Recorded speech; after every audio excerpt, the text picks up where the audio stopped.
and recent developments at the Eastern DRC, which involves our members of our National Defense Force. I would like, before we start officially with the business of the day, that we take an opportunity as the Portfolio Committee, together with the Joint Standing Committee, to send our heartfelt condolences to families, to the SADC community, to the African Union, as well as to the United Nations on the developments that affected our members, that we have casualties of our gallant soldiers who fought for peace, because it's in our foreign policy as a nation that South Africa, part of the work that it needs to do is to promote peace and freedom in the world, to bring about a better Africa and a better world. And these gallant sons and soldiers of our nations, they remain very much important to our hearts as we recognize their patriotism, their fortitude, as well as their sacrifice on behalf of our national flag. All of us would be aware that matters of security and matters of defense are issues of common interest. If there are problems, those problems do not only affect us as the Portfolio Committee, but they affect the whole nation. So we would like to request on behalf of the Portfolio Committee that we all rise to observe a moment of silence in honor of these gallant soldiers who fell with their boots on behalf of our nation.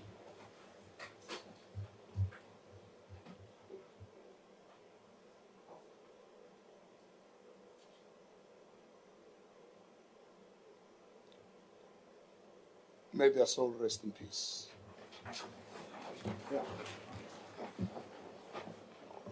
As I've already reported, that we have a joint sitting where we will get a feedback from the Minister and the Chief of the South African National Defense Force, General Motshekga, on the developments at the DRC. I have my co-chair, Honorable Gigaba, will chair the meeting because this is a joint sitting of defense matters, will allow him to chair the proceedings of the meeting. Over to you, Honorable Gigaba. Honorable members, ladies and gentlemen, generals commanding the South African National Defense Force, you are all welcome to the meeting. We are joined by the Minister of Defense and Military Veterans, Minister Angie Motshekga, who is supported by the two Deputy Ministers, General Holomisa and Deputy Minister Mkungo, who are here with us today. The Chief of the South African National Defense Force is also here present, General Mapanya, and who is supported by Major General, who is the officer commanding the joint operations, and other officers of the South African National Defense Force. Now, honorable members, as the chairperson of the Portfolio Committee has indicated, issues of national security are non-partisan. They are of common interest to all of us. The safety, the performance, the welfare, the morale, the support of our soldiers everywhere, particularly those who are on the field, are issues of common interest to all of us. This meeting is going to be very simple and straightforward. I'm not sure about simple, but straightforward, yes, indeed. We are going to receive a report from the Minister, and the Minister will indicate if there is anyone else she has assigned to make any presentation. And thereafter, we will allow members to ask questions. each member will have 3 minutes to pose questions, no speeches. But if you want to make a speech, it's up to you. Just that speech will not be excluded from the 3 minutes allocated to you. So if your preamble took 3 minutes, then once 3 minutes is over, we will cooperate to run the meeting smoothly and ensure that we then move to the next member. Then after the questions, at least we request that each member asks 2 questions. It will allow for the responses to be made. We will then ask for follow-up questions depending on the answers that have been provided. And then we will take a round for follow-up questions. Members must bear in mind, this is an open meeting. And so we understand that there might be certain issues which cannot be responded to because of national security and related matters. But we will expect that if there are questions which cannot be answered in an open meeting, we will then schedule a closed meeting for such an engagement to take place. That closed meeting will also happen physically. So it will not be a question of the department providing responses in writing within 7 working days, but it will be a follow-up, it will be a closed meeting so that we get those responses to questions which could not be answered during the open session. Having said that, without further ado, Honorable Minister, I hereby hand over to you. Thank you. Sorry, Chair. Just before you hand over, can I just ask a question for the sake of clarity and also for the legal standing of this meeting? Which rules are you invoking for this meeting? Because we have rules for the Joint Standing Committee, we have rules for portfolio committees, and we have rules for the select committees. So if you determine a 3-minute response or asking of questions, which rules are you invoking? What are we standing on here? Thank you.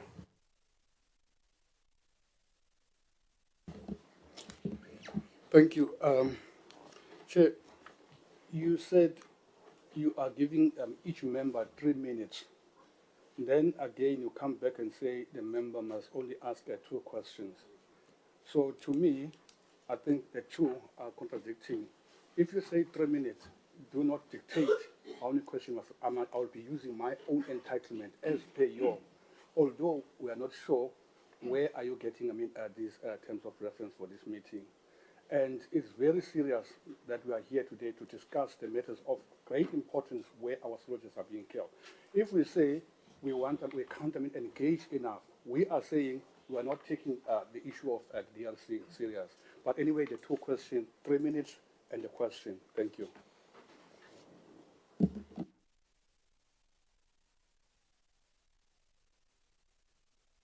Please, Mike here. Mine is a question of clarity, and it pertains specifically to the Joint Standing Committee's oversight function, and specifically the deployment letter by the President. A year ago, this committee met to discuss for the first time a letter of deployment which the President had issued in 2023, December, and they had only had sight of it 2 months later. In that meeting, there was a request for a legal opinion regarding the duty of the President or of this committee chairperson to call a meeting if Parliament is not in session to have sight and to discuss the deployment so that the committee could do its oversight and fulfill its function. From that meeting, according to the minutes that I have, a legal opinion was going to be obtained, and it was going to form part of the legacy report. I do not recall it forming part of the legacy report. I might be wrong. But my issue is that a similar letter was then addressed to the chairpersons of this committee in December last year. We are now just jumping into a briefing by the Minister, but we still haven't discussed that deployment. And I think it is important for us to understand what the rules are when it comes to the deployment letters. I also understand, from my view, is that the content of the two letters, the mandates, differ somewhat. And we have not had, as a joint standing committee, an opportunity to discuss these deployment letters. And here we are today with 14 soldiers who have died. I know it is on the agenda for Friday. My view would certainly have been that we should have discussed this before, and certainly before we get a briefing. And I think the real question also is, when the President is the Commander-in-Chief, should he not be here today to explain to us on what advice he signed that deployment letter? He's obviously not here today, and I certainly hope that the Minister will also, as part of a briefing, inform this committee on the strength of what information this deployment was extended. There was another hand. Oh, yes.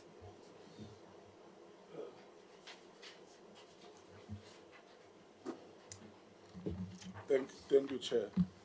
Chair, I think as people deployed to Parliament, representing our communities outside there, we have collectively requested for this kind of meeting. It's funny that some of us now are having side shows on what is the standing of the meeting, what is the meeting all about. I think this meeting is a request meeting, it's an extraordinary meeting because of matters concerning the nation.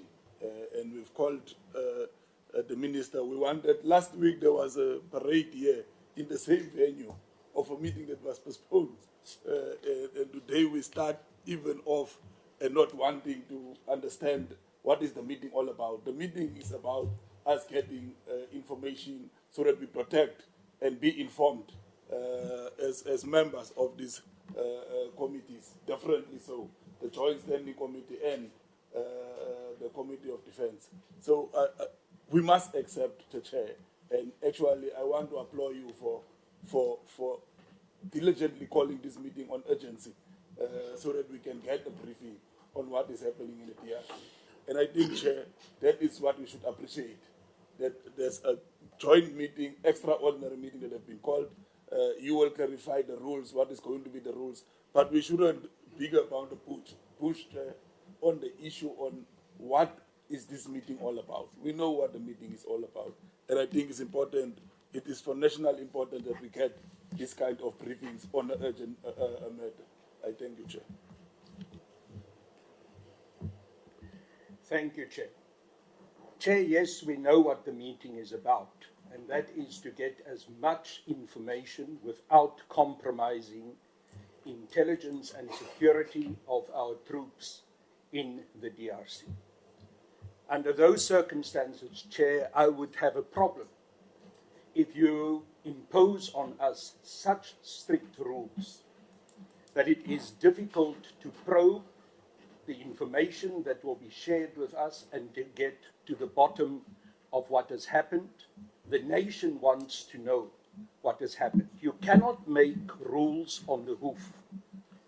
You must have the open mind, Chair, to allow us, without abusing time, but to allow us to ask the necessary questions and to interrogate the reports that we will receive from the Minister and from the Chief of the South African National Defence Force. So I plead with you, Chair, don't come and impose rules on us that you make as you sit there, because the question that my fellow honourable member, Virgil Giereke, asked, which rules are you implementing here, is an extremely important one.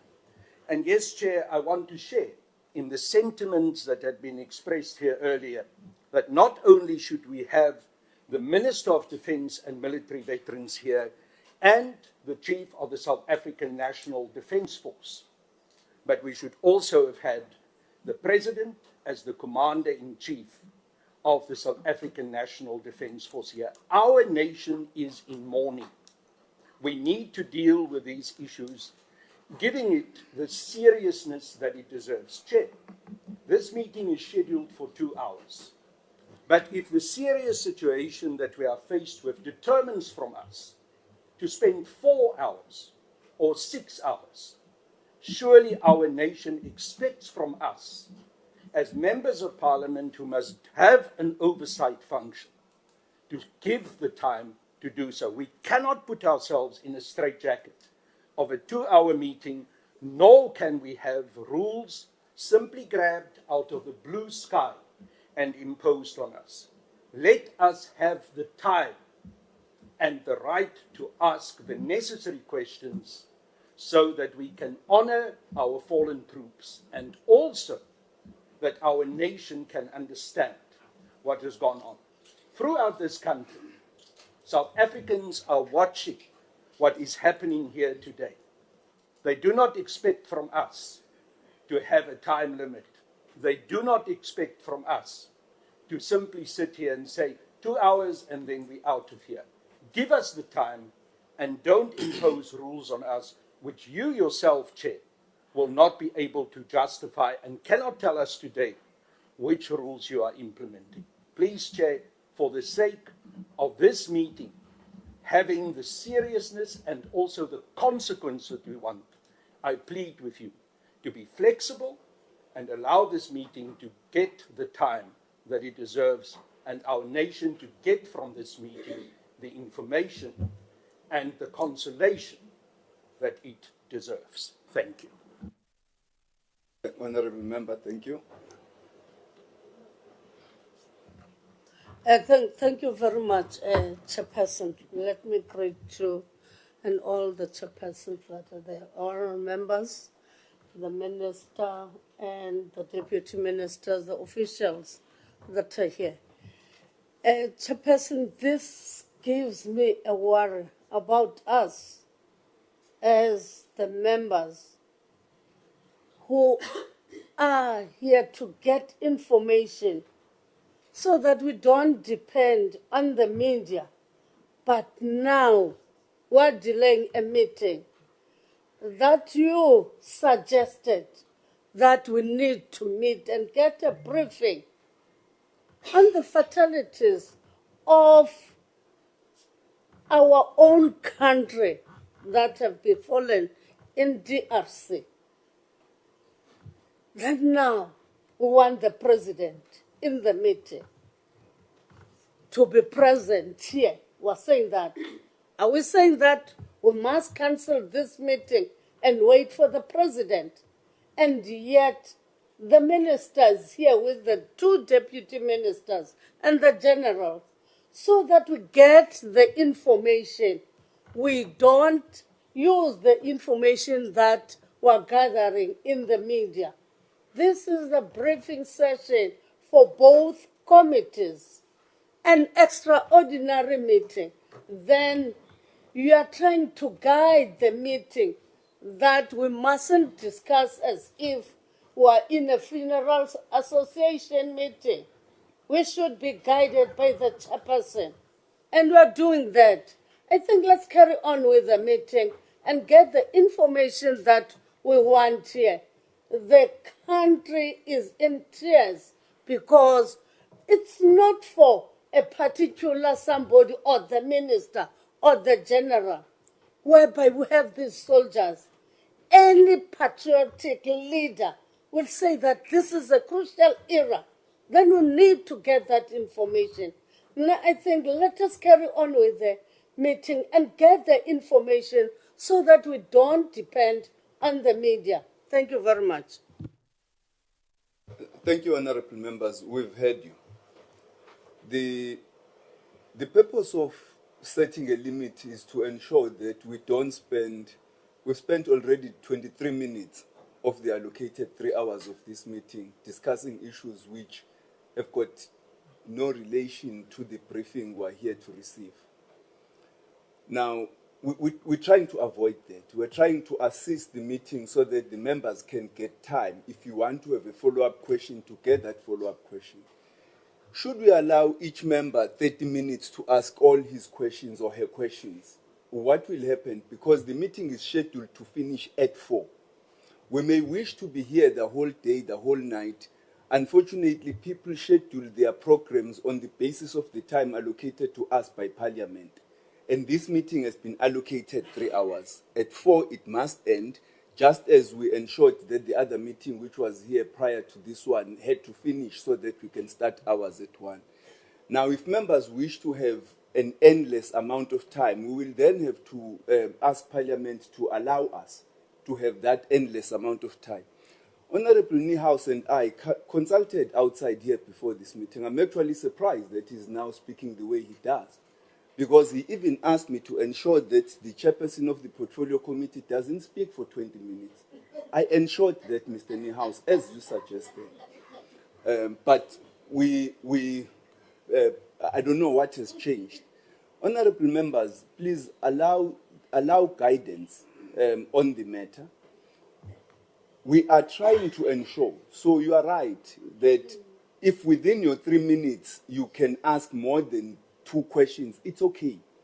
But limit yourself to that 3 minutes so that we can get the answers. The problem is, we also don't want to ask many questions such that the department cannot answer those questions. And then we go out of here dissatisfied, and the public that is interested in this meeting does not get the answers that satisfy them. The issues we are here to discuss, as you've all put it correctly, are very serious. Let us take them as such, and we will try to ensure that you do have time for follow-up questions or additional questions should the opportunity arise. I don't think we need to get worked up before we get the briefing that we are here to get. I suggest that we get down to the briefing. And then the question that was asked in relation to the deployment letters, I'm sure that the department will try to answer that question. I do not know whether the legal opinion was obtained, as was instructed by the 6th Parliament's committee. We will also ascertain that. But all of these issues, honorable members, that you are raising, should not preclude us from having this meeting to go ahead.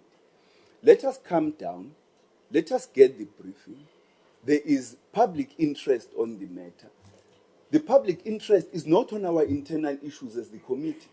Those issues we can deal with in our regular meetings.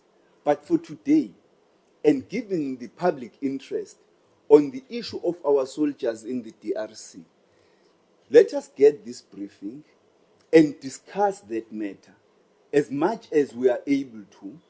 And that is why we indicated here earlier that should there be a need, we can then reconvene a closed meeting, which can have further time for further discussions on issues which cannot be responded through a public, in a public meeting. I want to request, honorable members, that in all our calmness, we allow the report to be presented to us, and we proceed and discuss the issue at hand, which is the agenda of this meeting. We will try our best to manage the meeting such that everybody gets time to speak. Because, you know, one of the things we do not want is for even the department to have only 30 minutes remaining to answer all the questions that we might have asked. So let's get the department to respond. To present, Honorable Minister. I invite you. Thank you. No, thank you very much, Chair. And let me also acknowledge the Chair, Tate Dakota, and also Tate Pala, but also acknowledge members of the committee. And thank you most sincerely, Chair, for the opportunity to come and do this briefing. Because indeed, it's a very grave situation, and I think we appreciate the opportunity to also come and brief the committee, and are happy that you also have invited the media to make sure that we can reach as many people as possible. Chair, I won't take time to really speak about the issues because we want to give a briefing. So we'll quickly give you a background of the current intervention, which is our 26th intervention in peacekeeping as a country. We've been everywhere. We've been to Haiti. Recently, we were in Mozambique.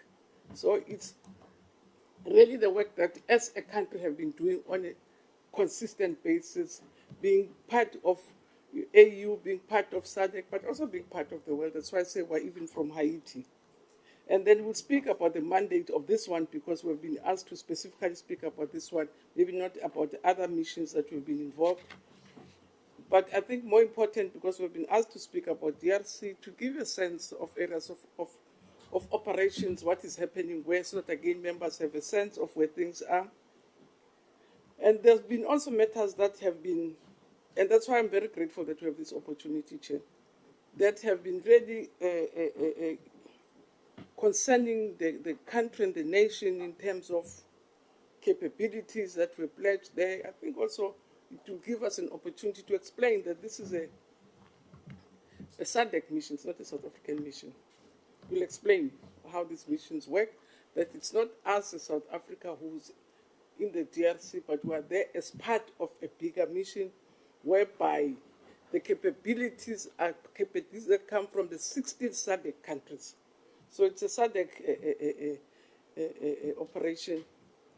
But more important also, what brought us here and that brought this very sad situation, the capture of Goma.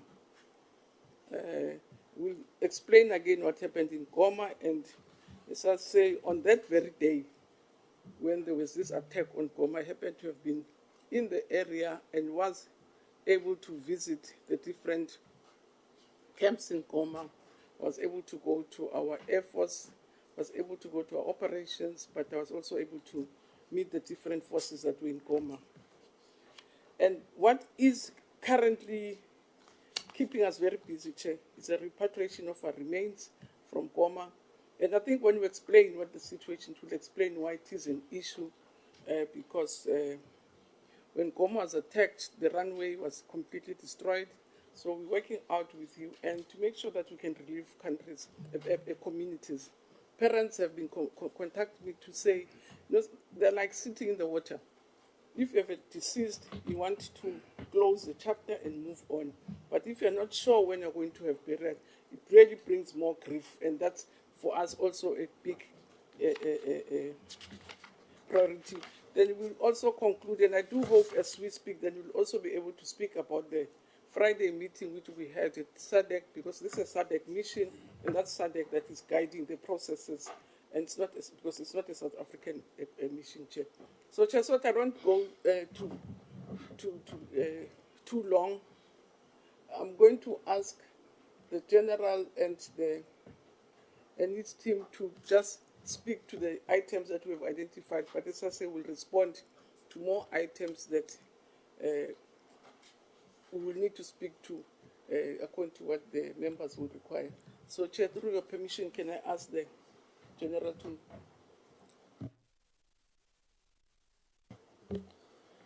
Thank you, Minister, Honorable Chairs, and Honorable members of the Joint Standing Committee. I just want to apologize first because it is not in my culture that I should come in when the meeting is on. So I request your indulgence on that.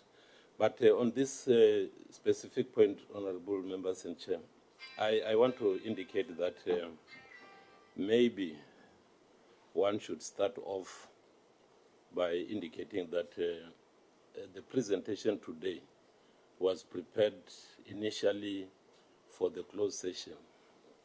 But when we learned that it's going to be an open session, we were very elated. Elated in the sense that we were given the opportunity to be able to speak to our nation, to be able to share with our people in terms of the challenges that we were facing. But we are also deprived of the opportunity to share with the committee in terms of the details that we have prepared for this session. However, we are going to provide as much detail as possible that will not compromise the lives of our people. We will be doing so cognizant of the fact that security is a collective responsibility, and therefore it's not a partisan issue. And as such, we have now toned down the presentation not to deprive the committee of the information. And we're still open, Chair and honorable members, to be there to present the details of the entire deployment. Chair and honorable members, I want to indicate that we are going to start off by outlining what each one of us should be interested in. What is it that is there in the national interest for our national security to be providing to the nation?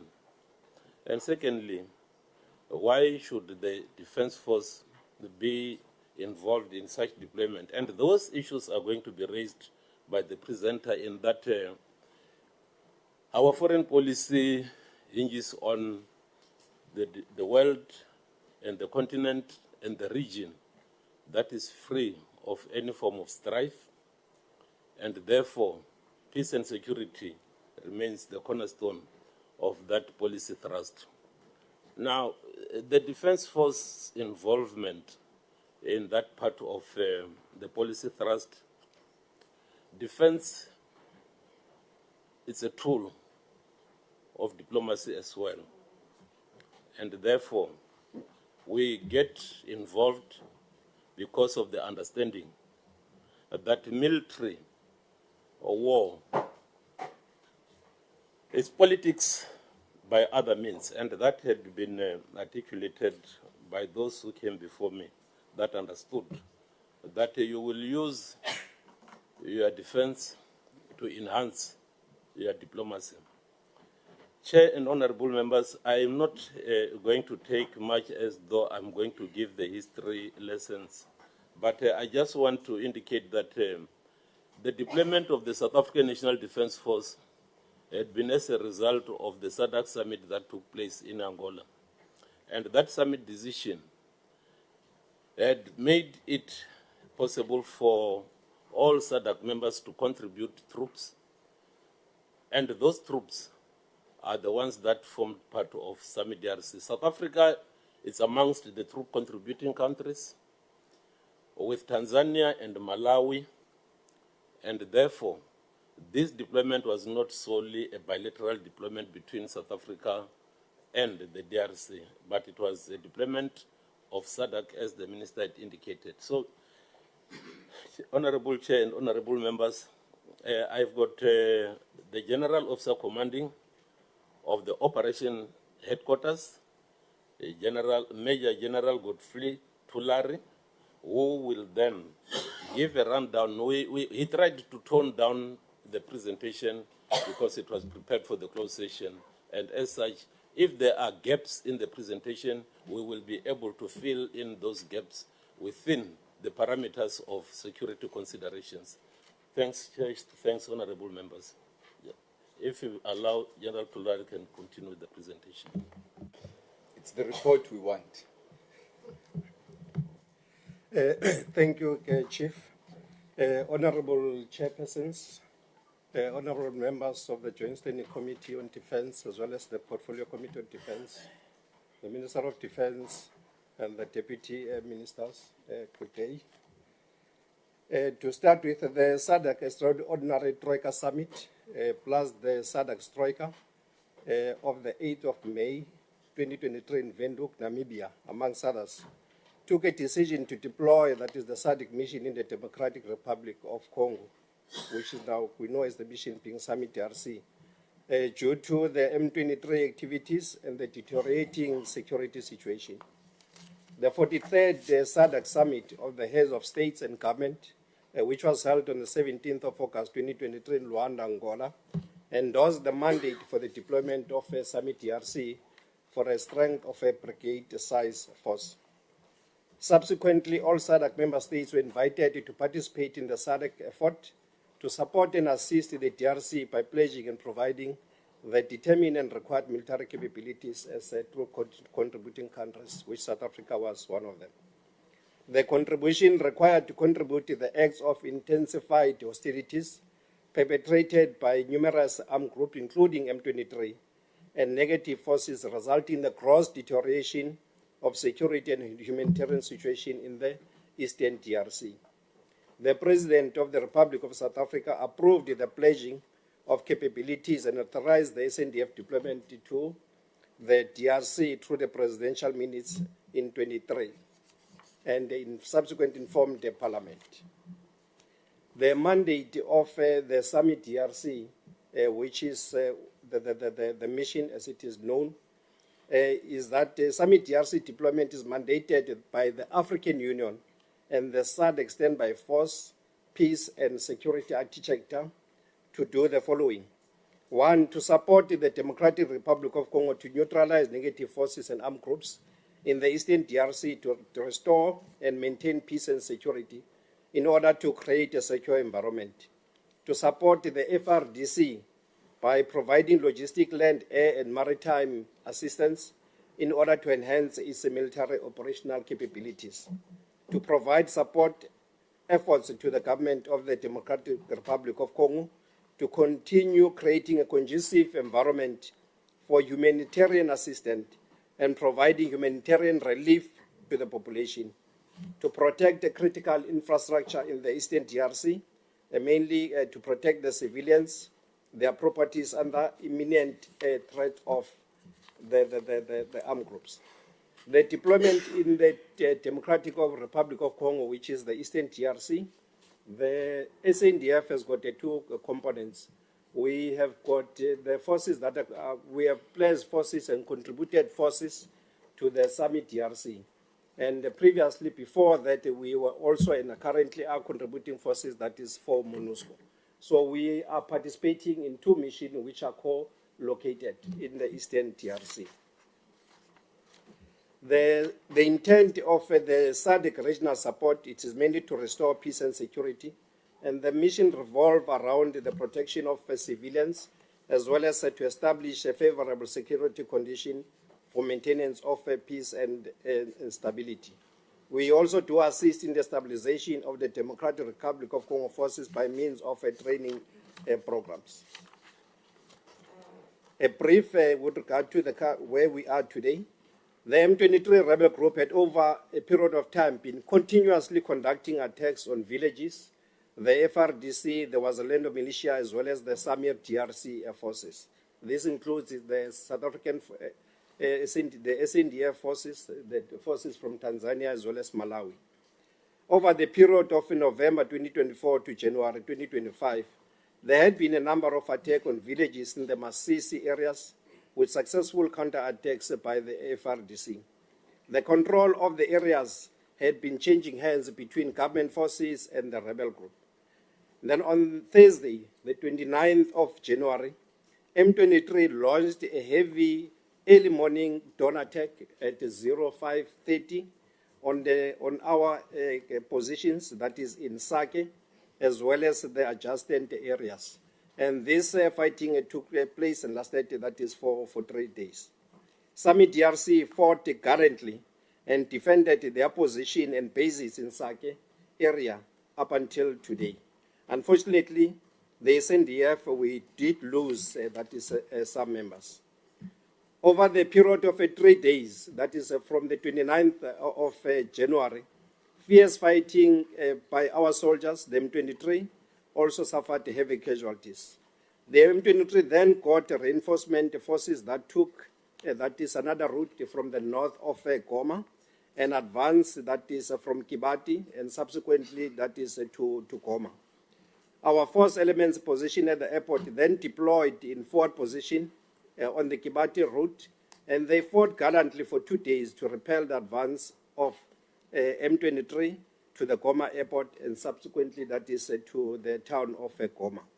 And then on the Monday, the 13th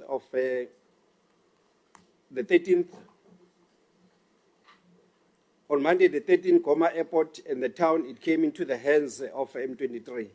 The M23 and the Summit DRC, together with MONUSCO forces, are now positions that is at the Goma Airport. However, we still have forces that are still based in Sake. There is currently no confrontation or hostilities between Summit DRC as well as the M23. The truce that was established between the commanders on the ground is currently holding and being respected by all parties.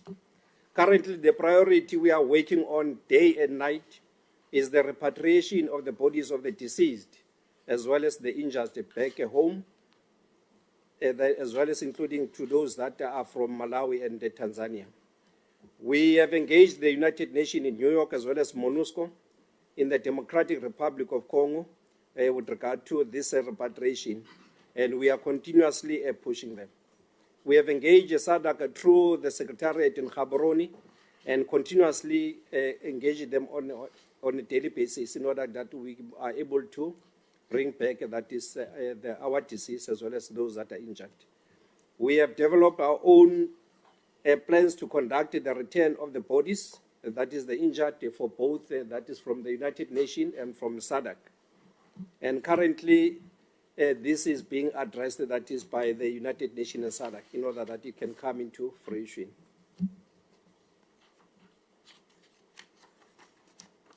The recently held summit in Harare, Zimbabwe, resolved to prioritize the repatriation of Summit DRC injured and diseased. The summit called for the immediate dispatch of ministers and chiefs of defense and troop contributing countries to the DRC to ensure that the Summit DRC troops are safe and facilitate immediate repatriation of the deceased and the injured. Thank you, Chair.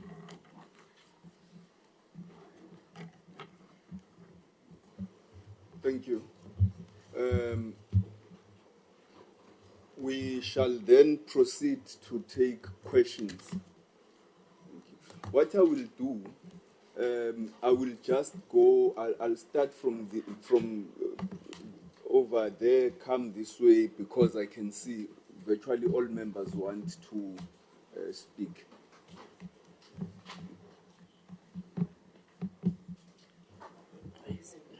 No. Thank you, Chair.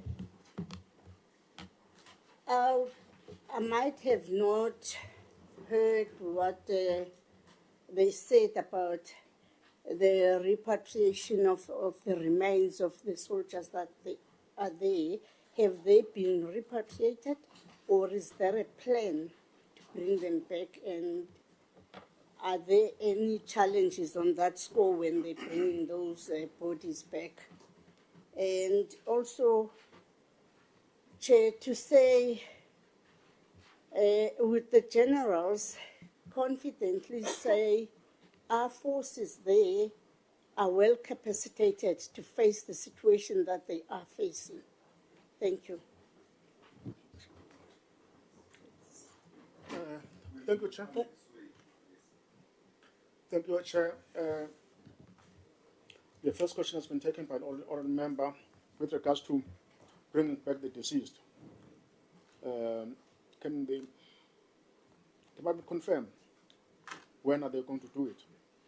The second one, how true is the report that say our soldiers are found to be amongst the DRC soldiers assisting them in the attacks, attacking the M23? In relation to, of the fallen soldiers, have raised concerns on the question with regards to the plan. Our soldiers are still in the DRC. Are they going to leave and come back home with the deceased, or those they are still fit going to still remain there? And what the purpose? What purpose will they serve if they remain after such an acceptable disaster took place?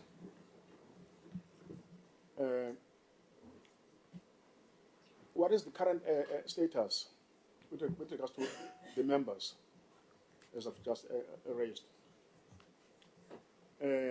Chair, there was if I could have heard it correctly, there was a mention by the minister, if she can maybe confirm or deny.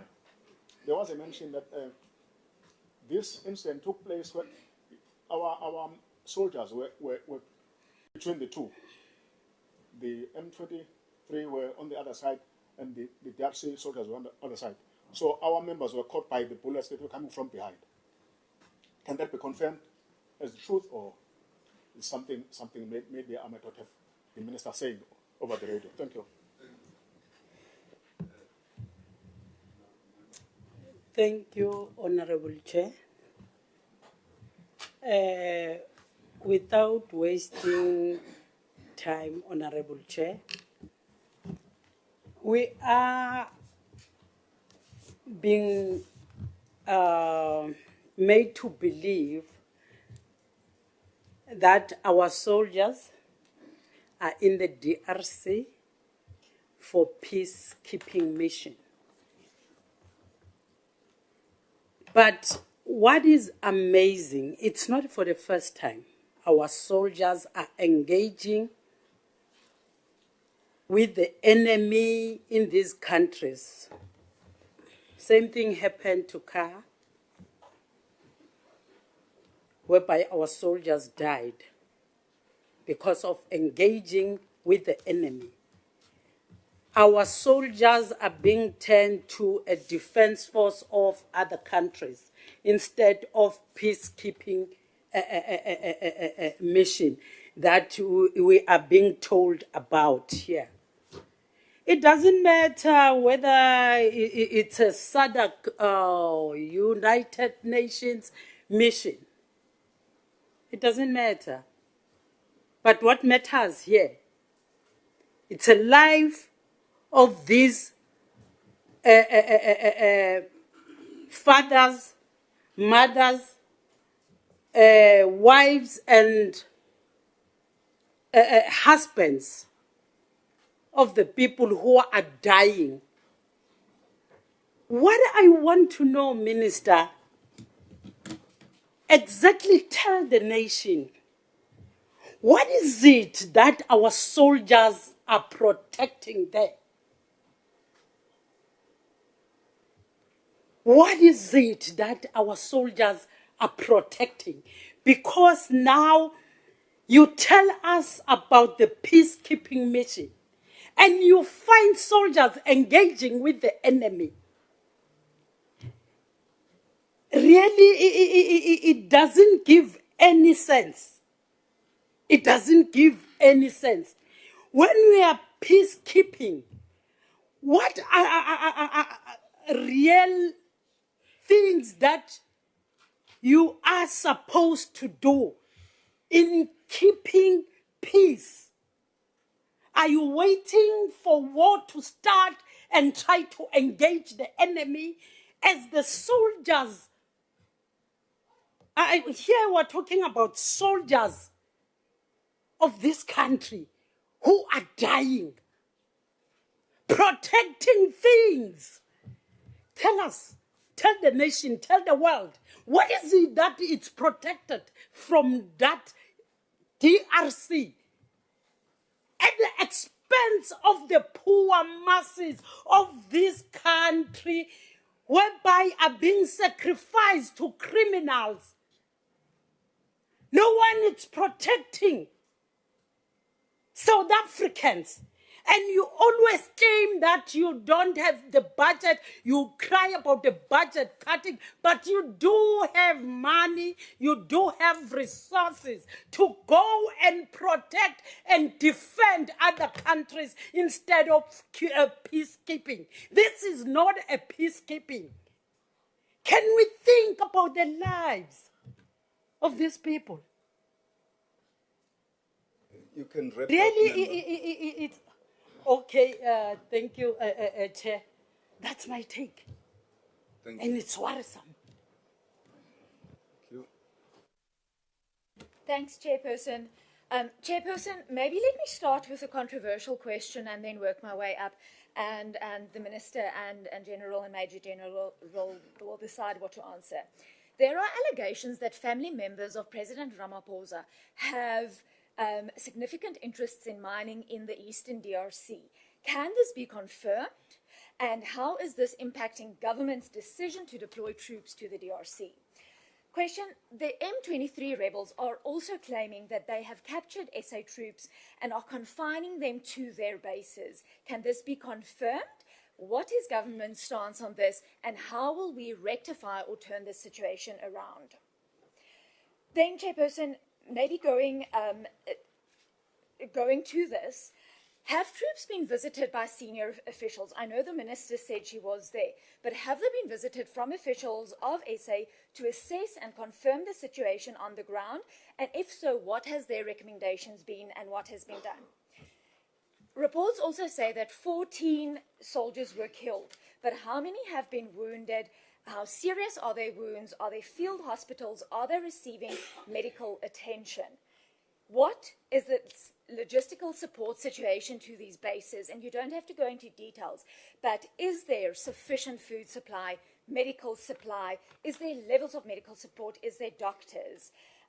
There's also been reports that say that there's not sufficient ammunition, that our bases have been attacked by drones, and that we are not equipped to protect them.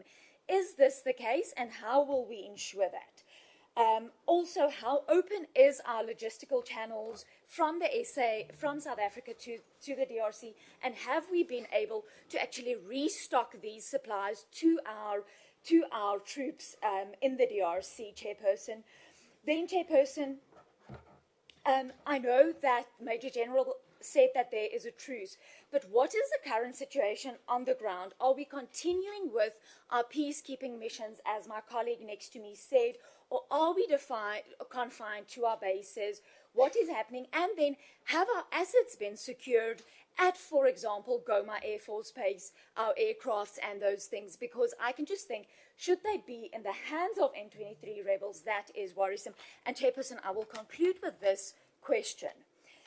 The Major General said that we are there for air and maritime assistance, but reports have been that the SANDF contingent deployed in the DRC has lacking effective air superiority, and that there is not a link. Can this be confirmed, and why would we then send air support if we cannot sufficiently provide that? Thank you, Chair.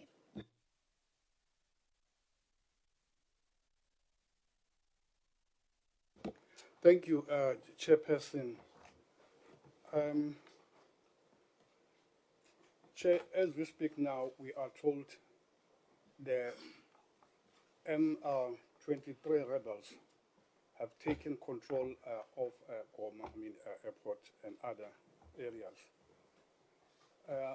Now, what is the role of the South African soldiers in this case? Are they there, to try again and remove them from where they are now, these M23 rebels? Then, Chair, I just want to know that how many soldiers are there on behalf of UNESCO and SADC mission? Chair,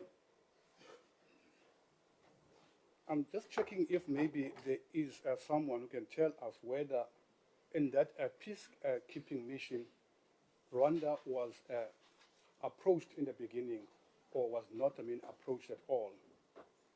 And what was the reason for not, being part of the peacekeeping, because they are very, very close, to the DRC. And Chair, the mandate of the AU, is it compulsory that South African soldiers must be part of that peacekeeping?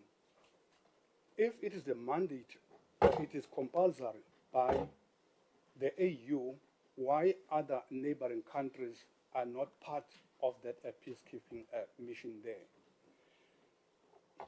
Maybe I can get a clear picture. Chair, I think that is going to be the last question. Though it has been, it has been asked already, but I would like, to emphasize, if there's any business interest, not personal to someone, but any business that is being conducted there by South Africans in the DRC. Thank you. Yes. Good afternoon, Chairperson. Good afternoon, colleagues. Chairperson, this one is for the Minister. On the 29th of January, you said if President Ramaphosa had to issue a warning to the Rwandan forces, stating that hostilities against the South African National Defence Force would be considered a declaration of war, then the catastrophe could have been averted. Are you saying that the President neglected his duty by not sending that warning to the Rwandan President and their forces?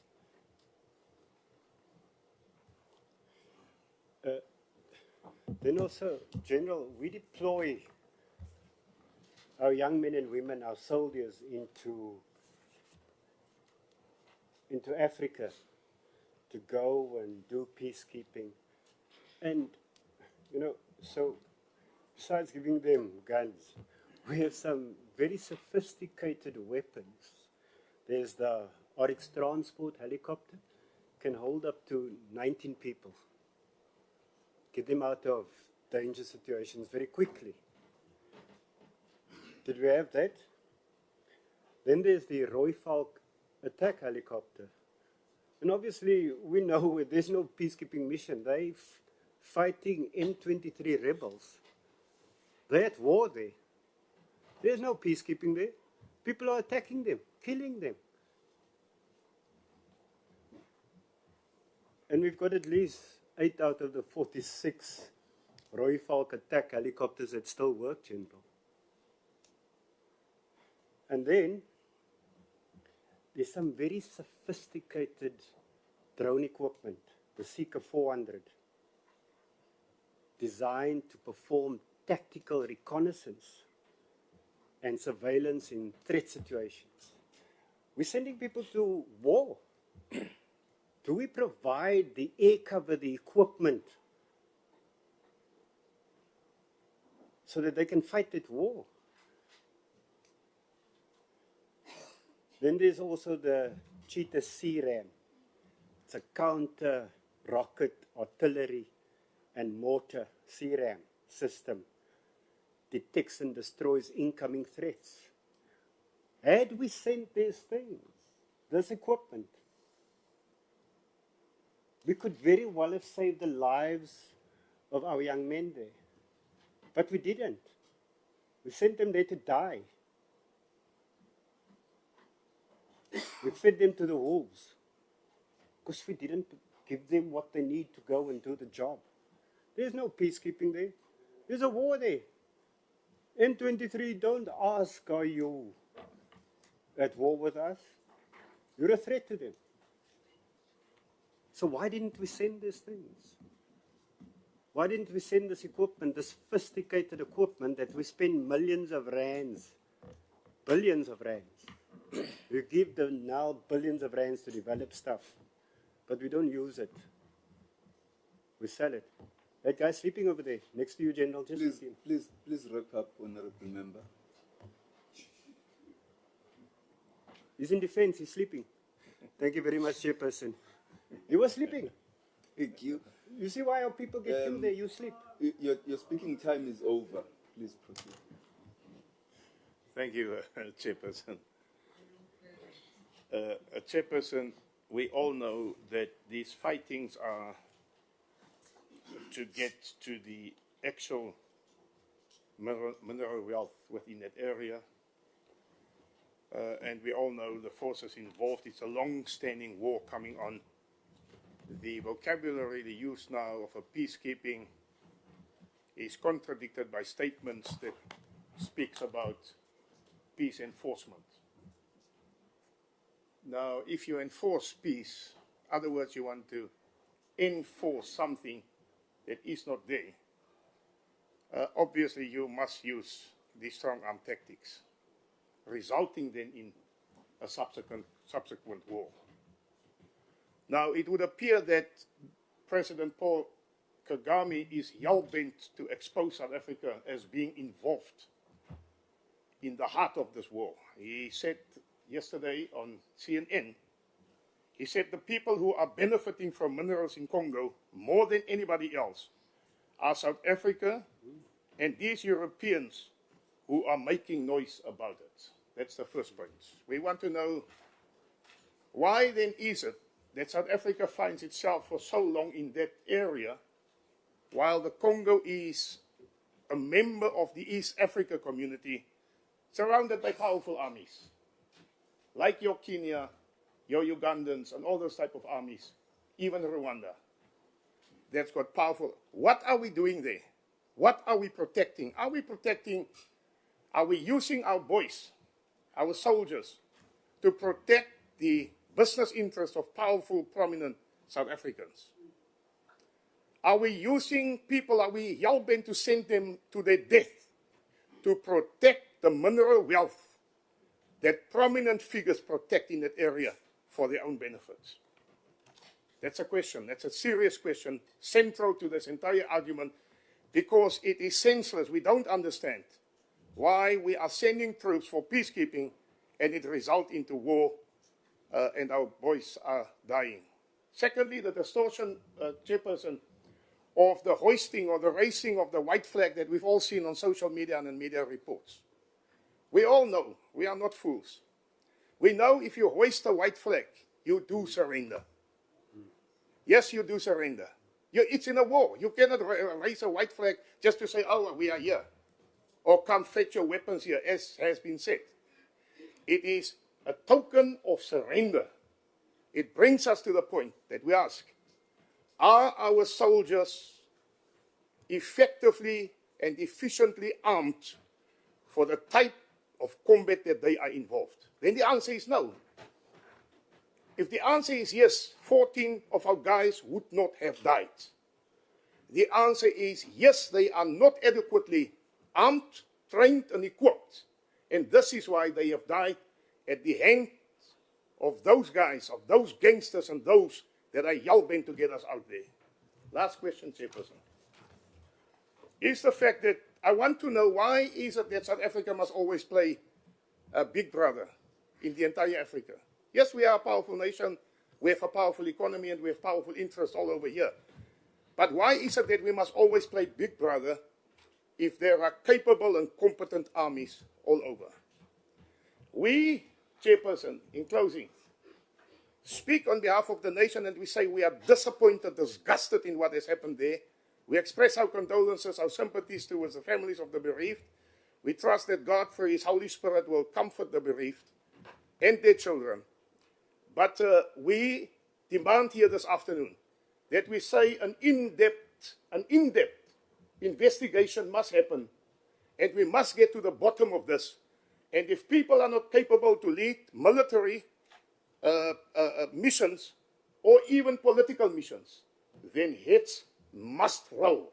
It is inevitable that the political office overseeing this, they cannot account. We've seen here now this afternoon, the reports coming out. They cannot account. We will demand that heads must roll. Thank you very much. Thank you. Thank you, Chair. Chair, just as an aside, not all white people look the same and think the same. It happened to have been Mr. Chris Hutton, my colleague here, who asked you that the chair should not speak for 20 minutes. But I did happen to agree with that because we as members should have the right to have enough time to speak.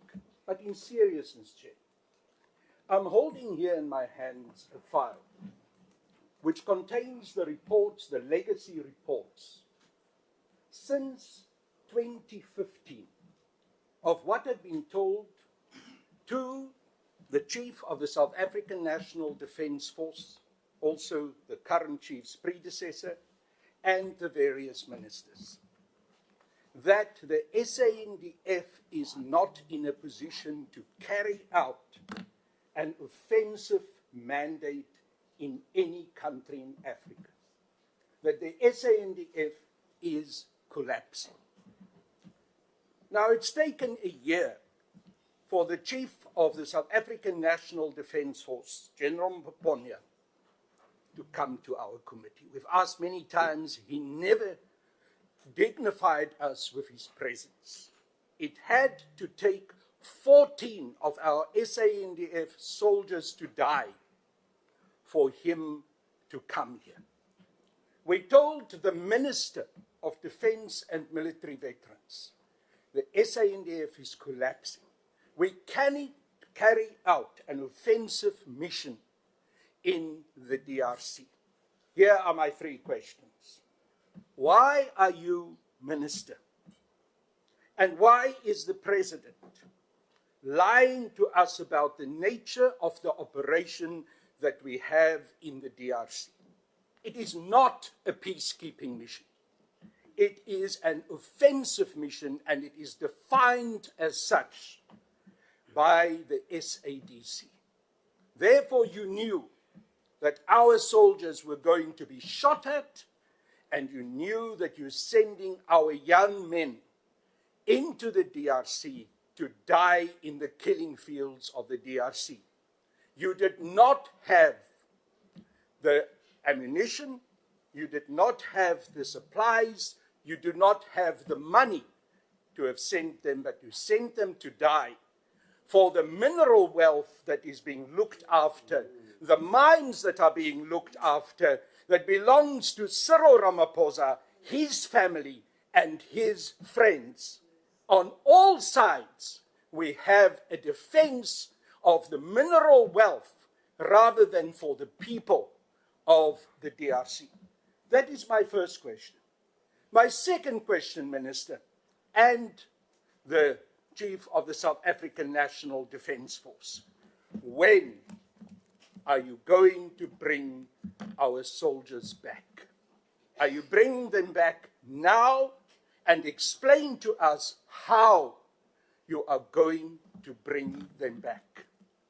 And my third question, why do you disrespect us? And why do you disrespect the South African nation with this pitiful little report that contains hardly any information, that doesn't address the issues that needed to be addressed here this afternoon? Stop disrespecting us. And lastly, when are you Minister? No, I'm just pointing to the Minister. Okay, let me leave my hands down. When are you Minister? You get threatened easily, Minister. When are you Minister? And when are you Chief of the South African National Defence Force resigning? You should resign today.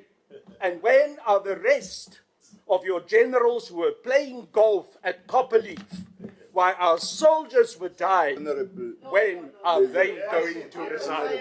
Those are my questions. I expect answers. There's a point of order. There's a point of order. Point of order, yes? What is the point? Chair, one earns respect. we cannot one allow demand a member respect, Minister. Honorable, Your behavior doesn't someone. No. Chair, don't allow this. Honorable members, Because we're able to point others also. we started the meeting by agreeing that the issue we are here to discuss is non-partisan. Secondly, we agreed that we are going to conduct ourselves in a manner that behoves a country that has lost 14 soldiers. I suggest that we continue to do that in honor of our men who died in the DRC. And so I suggest that we conduct ourselves in that fashion, that the President, this meeting is a meeting on behalf of Parliament. The protocols of respect that Parliament confers on each member still apply here. And so the president must still remain the president, Mr. Ramaphosa, or Honorable President or Honorable Ramaphosa, so that we don't raise tempers unnecessarily. It then doesn't assist us to get the answers that we are looking for. Honorable Hatim. Thank you, Honourable Chair.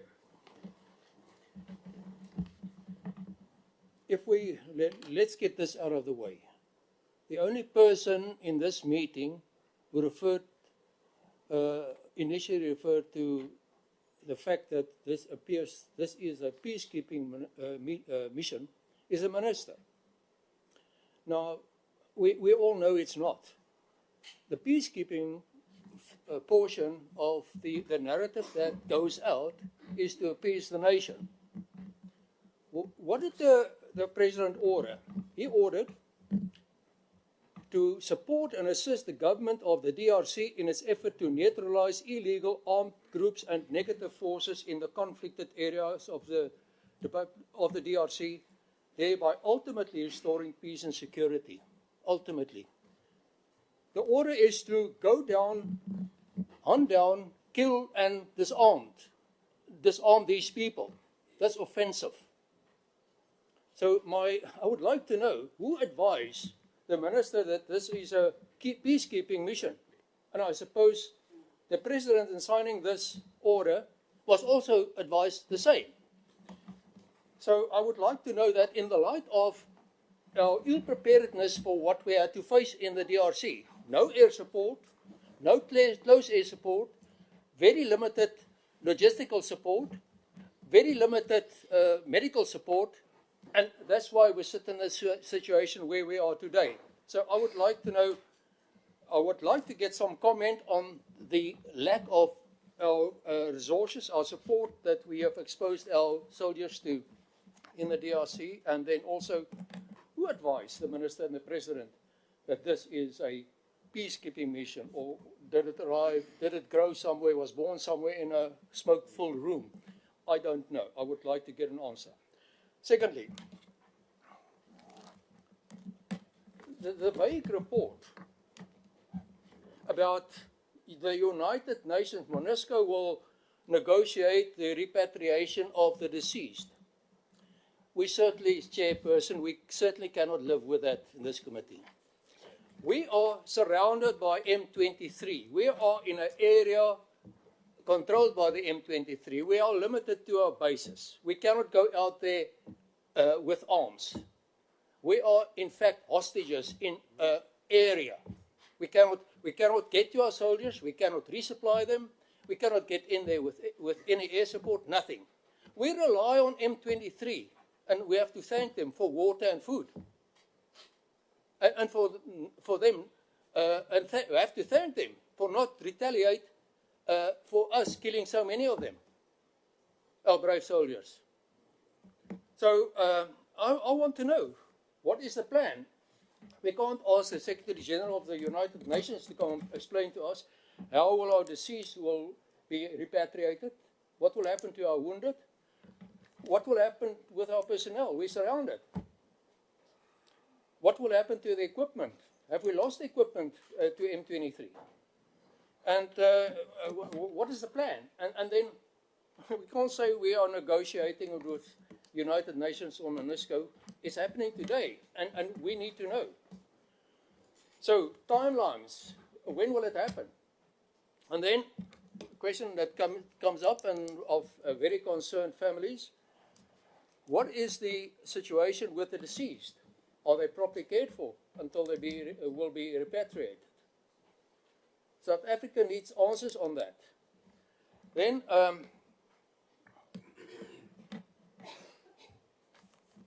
the root, let's address perhaps in this session also the root problem. And I don't believe that the minister was informed or the president was informed. What is the root cause of our problem? Chair, that is over more than a decade, the defunding of the SANDF. We don't maintain our equipment, we don't preserve them, we don't modernize, we sell old equipment, our equipment that we have to use, and when we mobilize, sit in stores without proper preservation. it cannot be used. They are rusting away. We save, because we have to pay this massive salary being defunded, we cut corners. We cut corners in training. We have brave soldiers, the best in Africa. We have them. In October, in the infantry school where we trained leaders, there was no diesel and no ammunition. The leaders had to dig trenches. So I would like to know, was the President and Minister informed that we are not this heavyweight in Africa anymore? That we are not the tiger of Africa anymore? That in fact, we have become a paperweight, if in boxing terms. Thank you. We have become a paper tiger. Was the Minister and the President informed that we don't have the capacity anymore? Thank you, Chair. Honourable Hatti. And no, Honourable Member, can we also not point fingers? Thank you, Chair.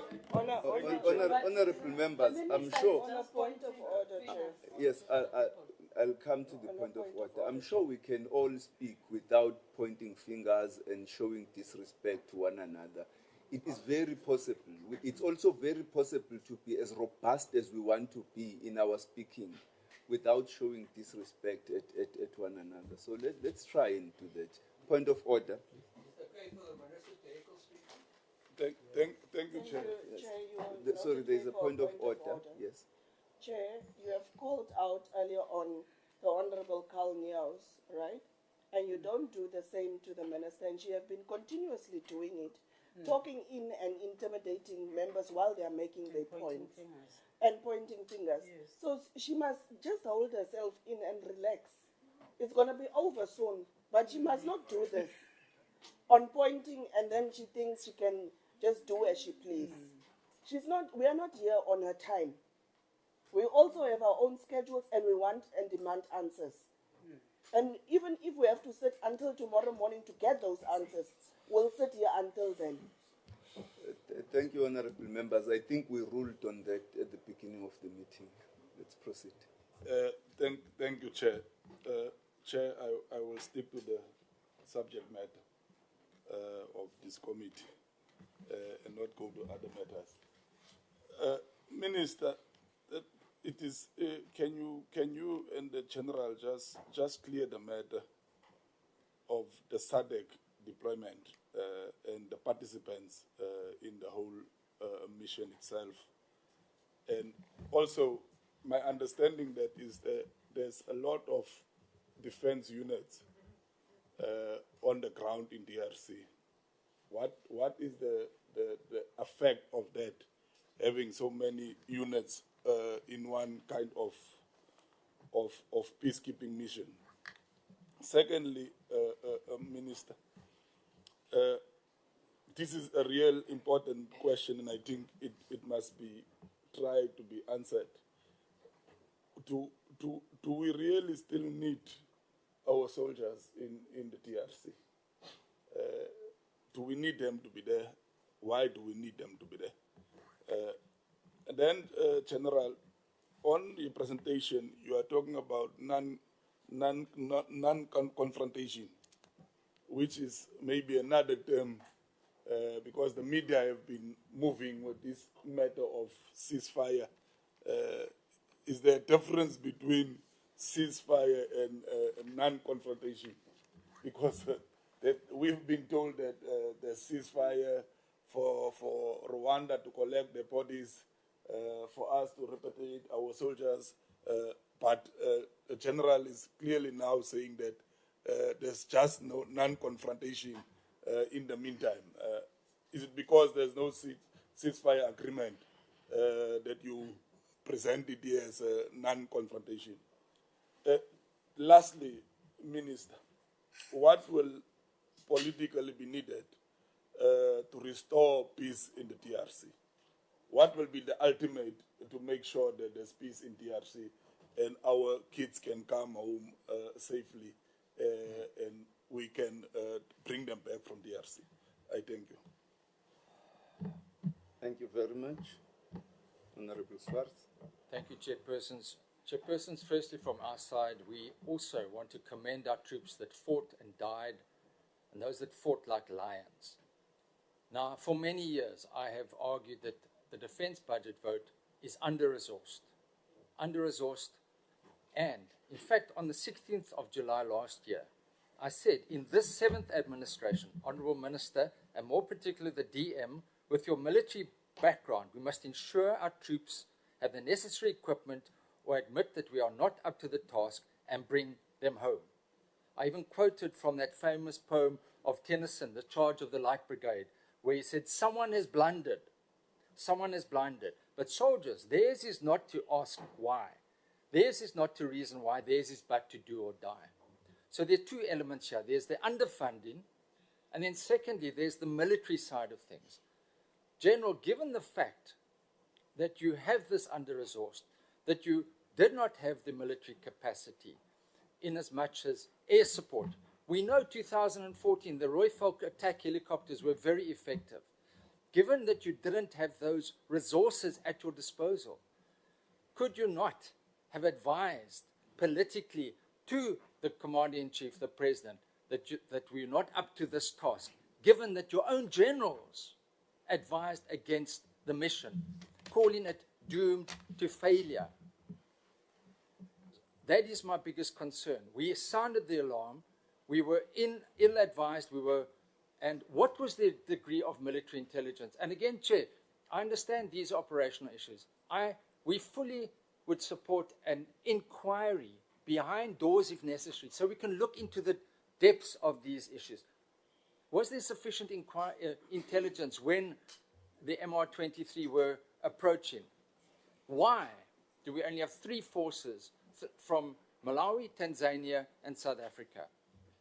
And again, the aspersions about protecting mining interests. Our soldiers have died. Did we learn nothing from Bangui? Here, it was an offensive peace enforcement mandate.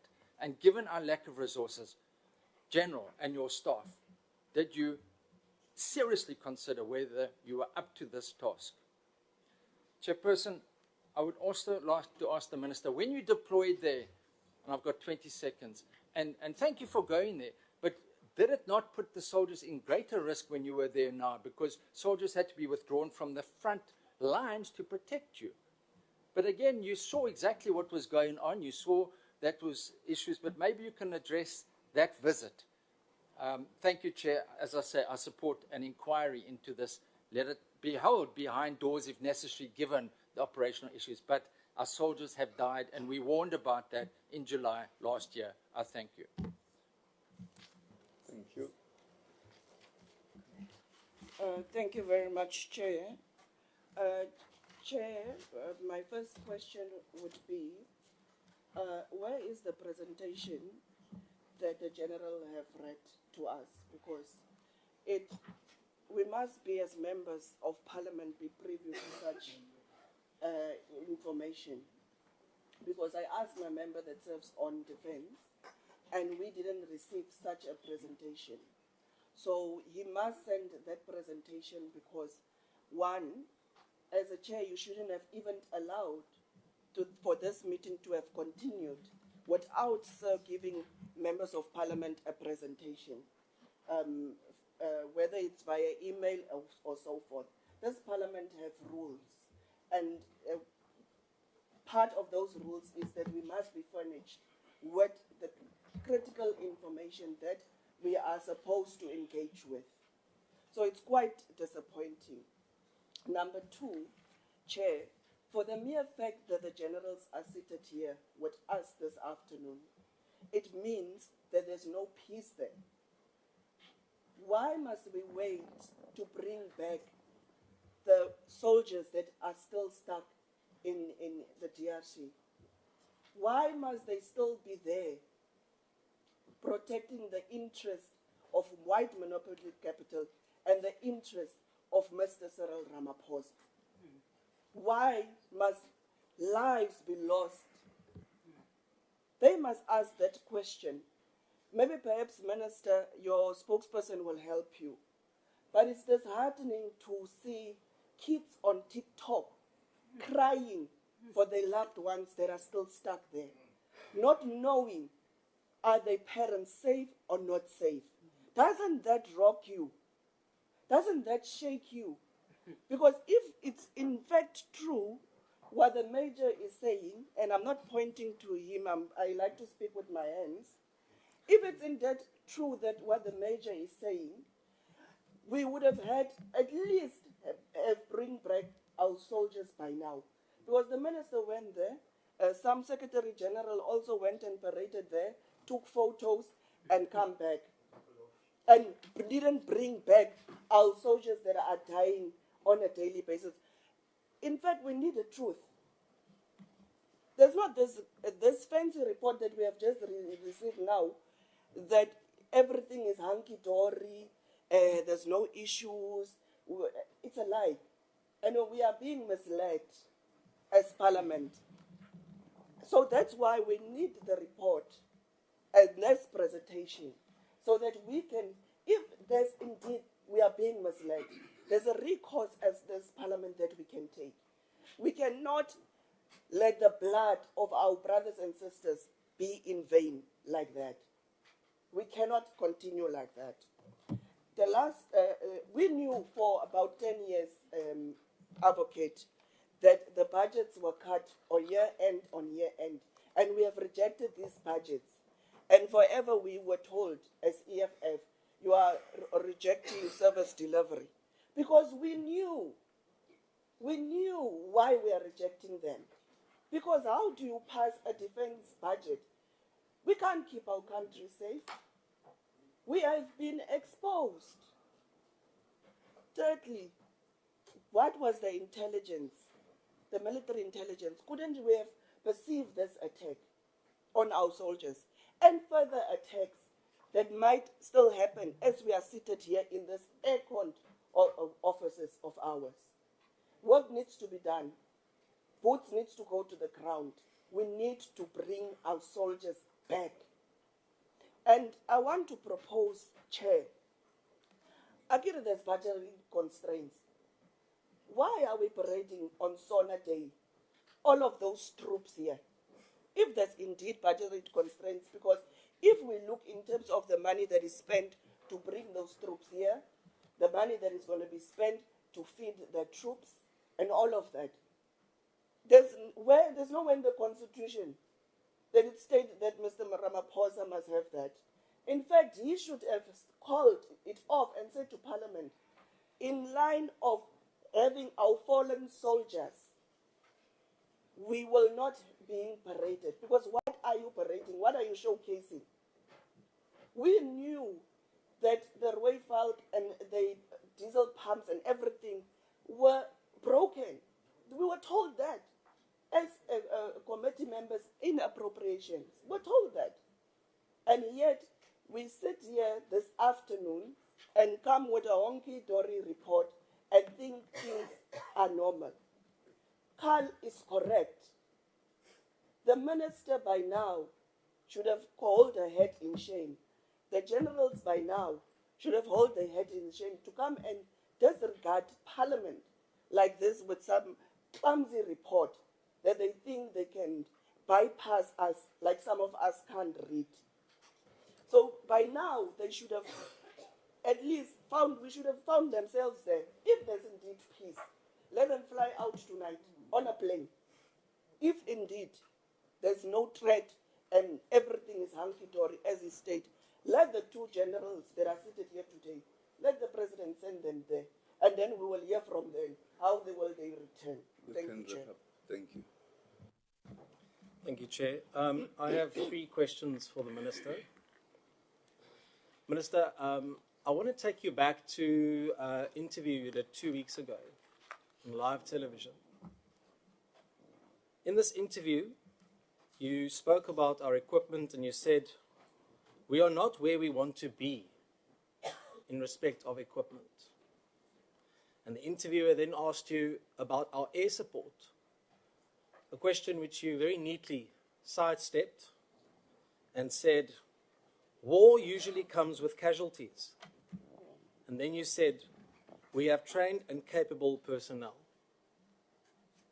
Now, my question is, why was the SANDF contingent deployed to the DRC despite lacking effective air superiority and a strategic air bridge between South Africa and the operational area in Goma? My second question, also in response to what you've said on live television, is a conversation you had with the interviewer about budget cuts. And you said you were in constant contact with the Minister of Finance and with Treasury. In response to that, the interviewer said, in light of these limitations, is it worth sending our soldiers to the DRC, seeing how dangerous it is? And your response, Minister, was, there is no price on peace. There is no price on peace. You said that twice. My question today is this still your view? And the third question, which also emanates from that interview, is that you concluded that day to live television to say, I can promise you that you can sleep peacefully. We will be able to defend the country. We have enough capacity. We are confident. So the question is, who is the confident we? Is it the same we who advised the President to extend this deployment in the DRC? If it is, who are they? Are they the generals that spoke here today? Are there other generals? Are they the generals who attended a golf day recently, who purchased luxury vehicles? Are they the generals who renovated their houses during the course of last year, when all of this was going on in the DRC? Or was it the Chief of the Army, Lieutenant General Mabata, who wrote a book entitled Planning is Everything? Because if it was, it would be quite ironic. Because reports this weekend said, from an insider in the SANDF, said the troops were killed because of a failure of planning. So the question is, who are the we that you're referring to that supposedly is so ready to keep our country safe? And who are the people that advised you and that advised the President? Thank you. Sorry, Chairperson. And also, what are the consequences for those we?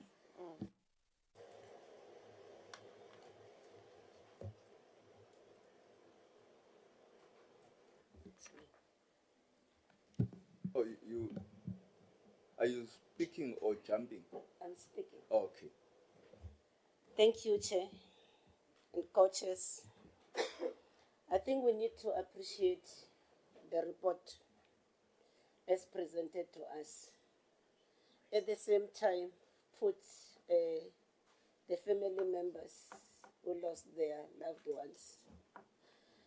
Yeah, I should think this is the message we need to communicate also as these committees, joint committees of Parliament, to say we share the pains.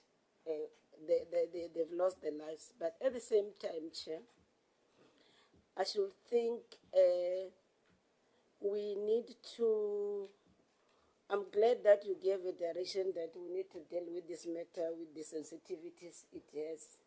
And I think I will indulge the Minister and the generals, even when you have to respond to our questions, don't deal with how you are going to deal with the matters that will put the lives of the poor soldiers that are the more vulnerable. But the point that I want to raise, we've seen media reports that our soldiers, some are trapped there. And when they are trapped there, I should think there's a plan, though I won't want to hear the details, but the issue is that we are all concerned to say, if now they are surrounded there, likelihood of them running short of food, and now that we know that Goma now is a no-fly zone, I hope there's a plan to say how do we rescue our soldier there. And then I'm also worried about the injured ones, because we know when they went there for peacekeeping, they knew what they were going to do. And it's the life of a soldier. And then we should then also commend them, having died with their boots on, because I think they had subscribed to the oath of office and the responsibility. But also a matter that I just want clarity on, General, because we have been in these missions since 1999 as a country. And then I want to understand whether there was a pre-deployment training done for this current contingent that we deployed, because knowing that M23 has been there and now it's a technologically advanced operation, I should think then sufficient training will have assisted us a great deal to avoid this, but I just wanted to know whether there was sufficient training for this contingent that we are dealing with. Thank you so much, Chair. Thank you. Thank you very much, Chairperson. I came here knowing that politicians and military generals have a way of saying much, speaking a lot and saying little. So I won't ask why we are in the DRC. I think that matter will be discussed extensively on Monday in the National Assembly debate. But I do want to ask a couple of questions.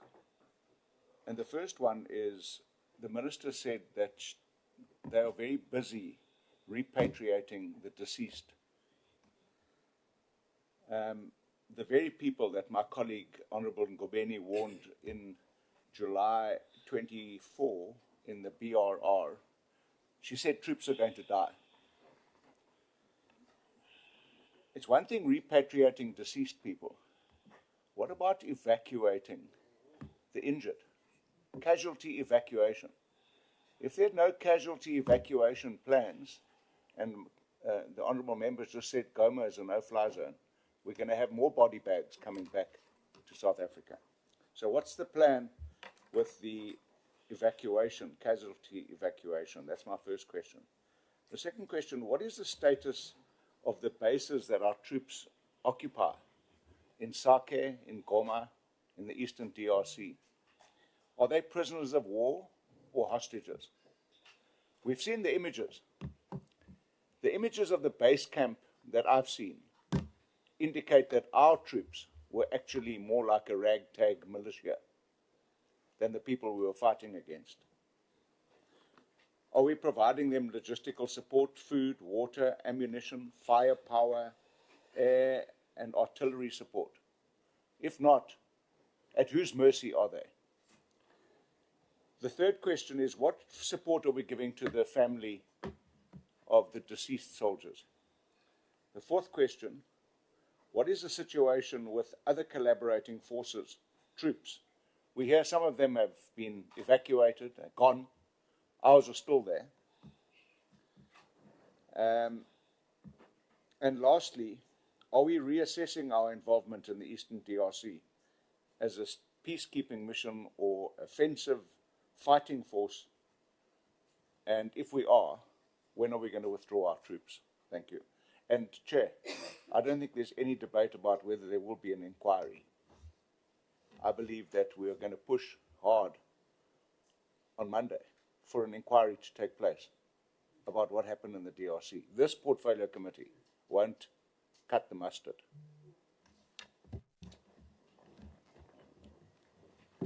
Thanks, Chair. And also maybe to greet the Minister and finally the presence of the Chief of Defence. I think the report given by generals doesn't inspire confidence. It simply illustrates that you are negotiating a safe passage to go and repatriate, evacuate the wounded soldiers, but not a clear indication what then becomes the status of the mission itself. Are we going to reinforce or withdraw? It's more like an interval. If it was very clear that indeed we are going to reinforce and continue with the mission to go and recapture Rubaya mines in the interest of South Africa's capitalist class, then we would know that the resources of the country are spent in defense of the interest of the bourgeois. But the report doesn't tell us anything, because it doesn't even give us. Maybe what we would be interested in is that what is the attitude or the position of the South African government against the glorified Zamazama of Rwanda. Because we continuously giving half-hearted diplomatic statements instead of real issues as to what are we going to do moving forward with the situation in Rwanda, in the DRC. And the question again is, with what the members would have submitted in terms of the defense intelligence, the air support, why is the Russian satellite not maintained, General? Because that would have assisted the mission and the soldiers to give intelligence that they report back to the joint operations headquarters on time, so that our soldiers can prepare and be ready for any form of attack. And in the interest of that, again, why is government wanting to have to procure a satellite from the Turkish when we have one that we should be maintaining right now to support our defense intelligence?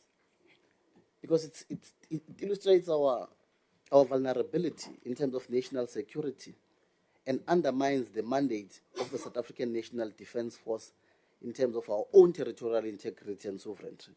It means we are also not safe. It's unfortunate that we have to discuss these sensitive matters in this manner, because it exposes our vulnerability as a nation in terms of intelligence and information. But we find ourselves having to discuss these things, and things that we've been asking in many meetings. And it seems like the collapse of the defense force is deliberate, so that we then privatize it, and the country is ultimately controlled by those that they know that in the interest of business together, commercializing our nation ultimately.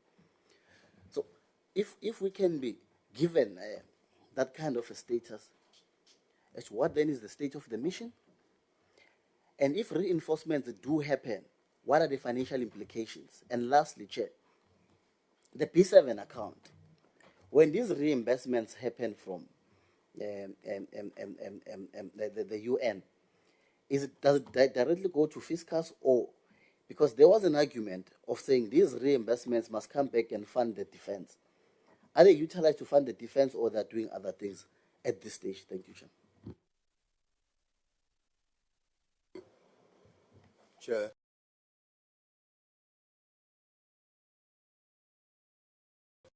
Emphasize one point that relates to the introduction of the report by the Minister, if my listening was correct, that this was not a mission of South Africa.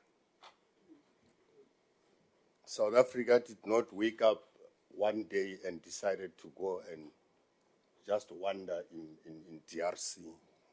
It's a SADC mission, a joint mission of countries. And just South Africa happens to be part of those countries, as it was decided in the meetings that we were told about here. But it seems like we are now taking an ownership as though this was our war.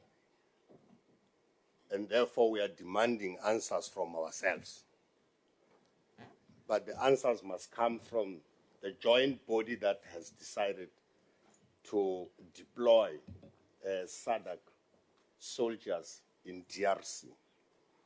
So my question will be, when will that body again convene, so that we can get a report of SADC and MONUSCO on the basis of what has happened?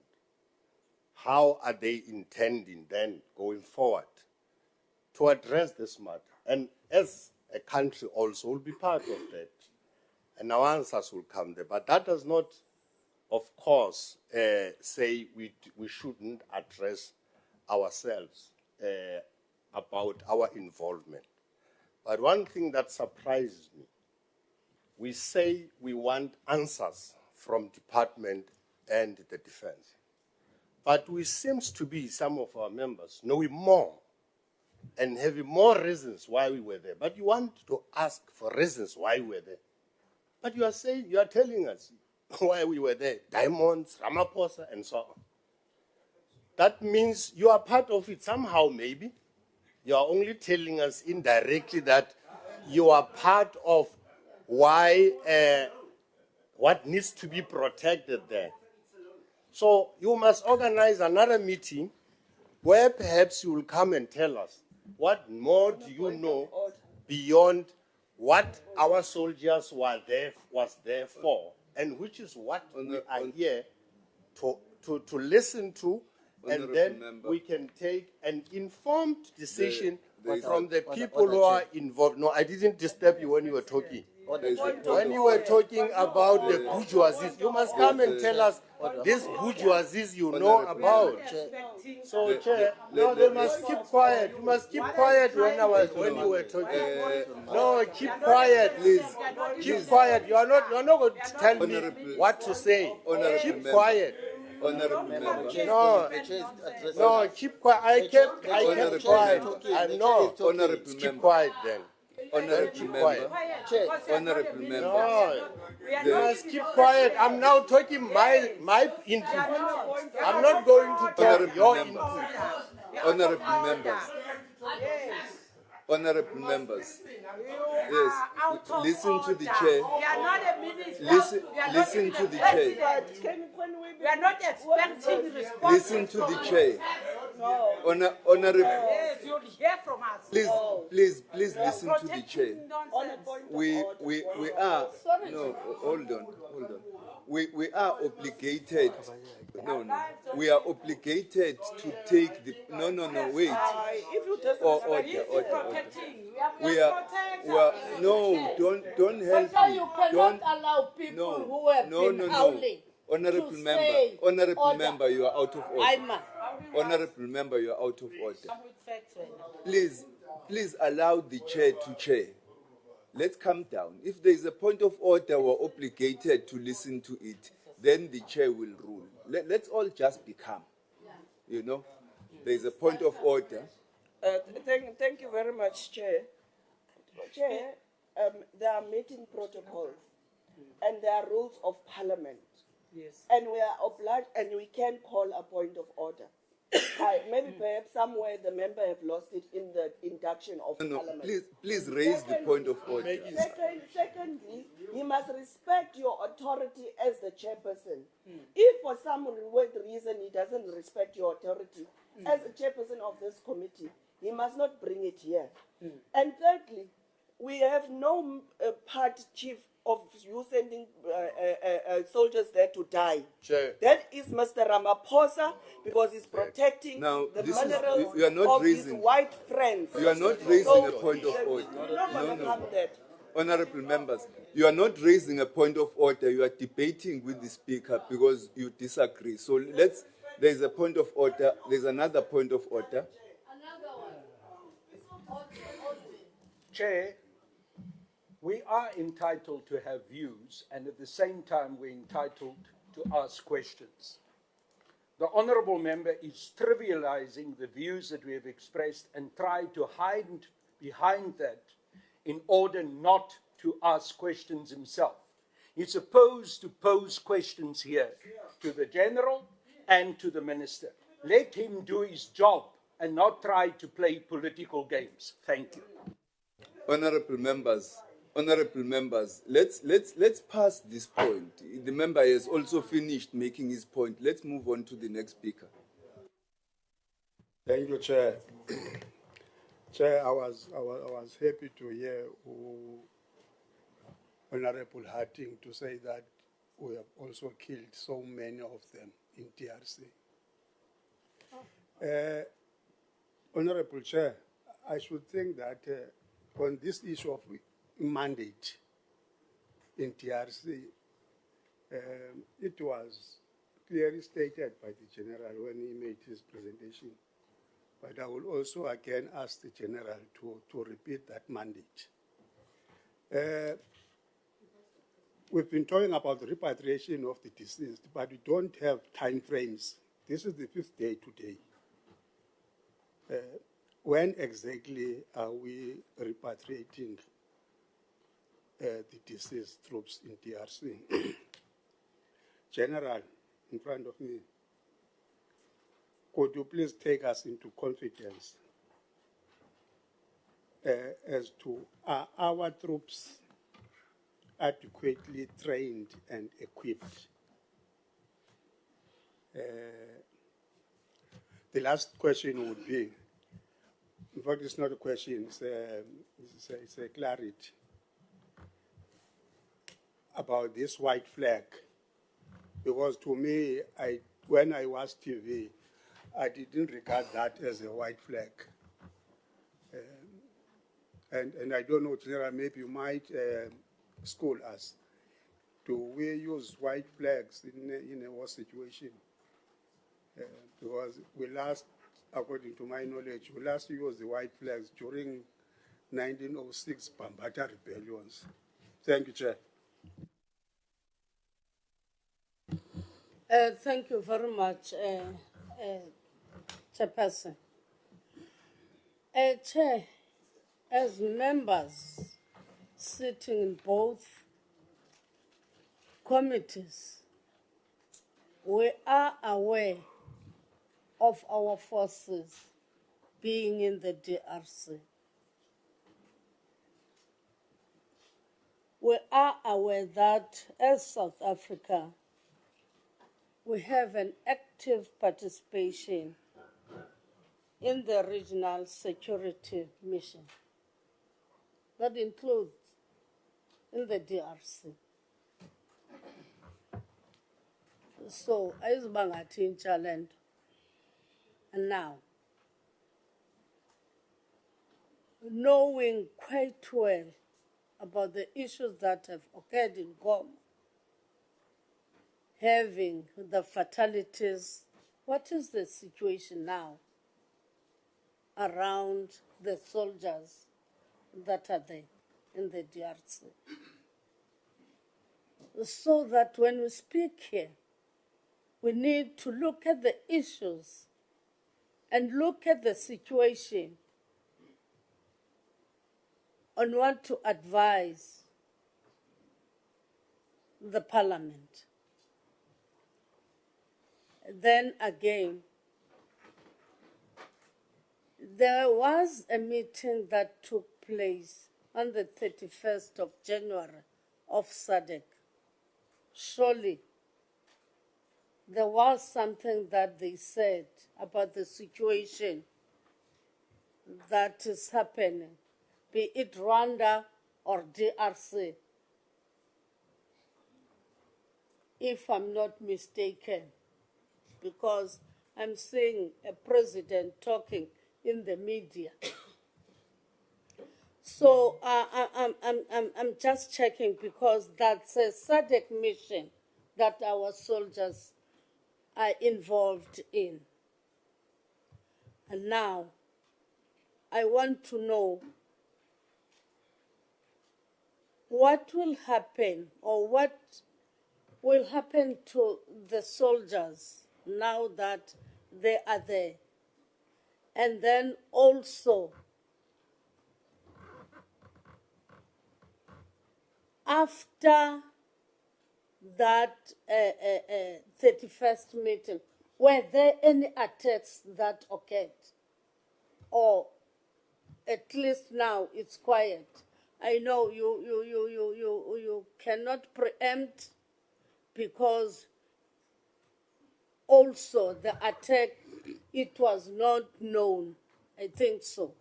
But the situation, because we need to look at the situation of our soldiers that are there in in the DRC. Thank you. Thank you, Honorable Dakota. Thank you very much, Chair. Given the presentation, let me welcome the presentation by the Minister and the team. I would just want to get clarity in terms of how this mission is funded, the model, so that we know whether we're overburdening the taxpayers in our country or what, so that we are clear, or whether it's SADC that is funding or the United Nations, and how that money is deposited to our coffers. My second question would be on the ceasefire. How the ask, because it's very clear that this particular mission will not find a proper expression or conclusion through military processes. What are the processes that you have done to include military diplomacy with all parties involved? What have we done? I think from our side as the defense, we will have to have a joint engagement with international relations to try to invoke diplomacy into this particular matter as part of the negotiations for a ceasefire, but also for a safe evacuation of our soldiers in the DRC. What efforts have been taken to bring military diplomacy as well as the international relations diplomacy? The other point is related to, finally, what is the process or measures undertaken to withdraw from the mission? Because any mission has time frames, even if it's done by the United Nations. You know, either by last year, December, it was supposed to end, or by June, or by December this year. So, what are the measures undertaken? But the other thing that I see or not see is our flags. We say these are our heroes, these are our gallant soldiers who have fallen with their boots on. But I don't see our flags flying at half-mast. Or is there anything wrong in recognizing and appreciating their sacrifice as a nation? Because they've fallen in an effort to bring peace in the continent on behalf of all of us and the continent and the United Nations. So why are we not appreciating their sacrifice by ensuring that they died for the flag, and the flag also must pay back through flying half-mast to their sacrifice? Thank you, Chair.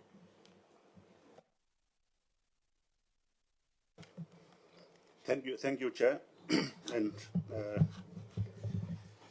let me as well appreciate the presentation made by the Minister and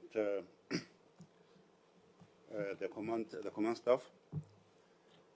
I think honourable members have covered almost everything. What I want to raise here, Minister, is the SADC Mutual Defence Pact silence on two issues.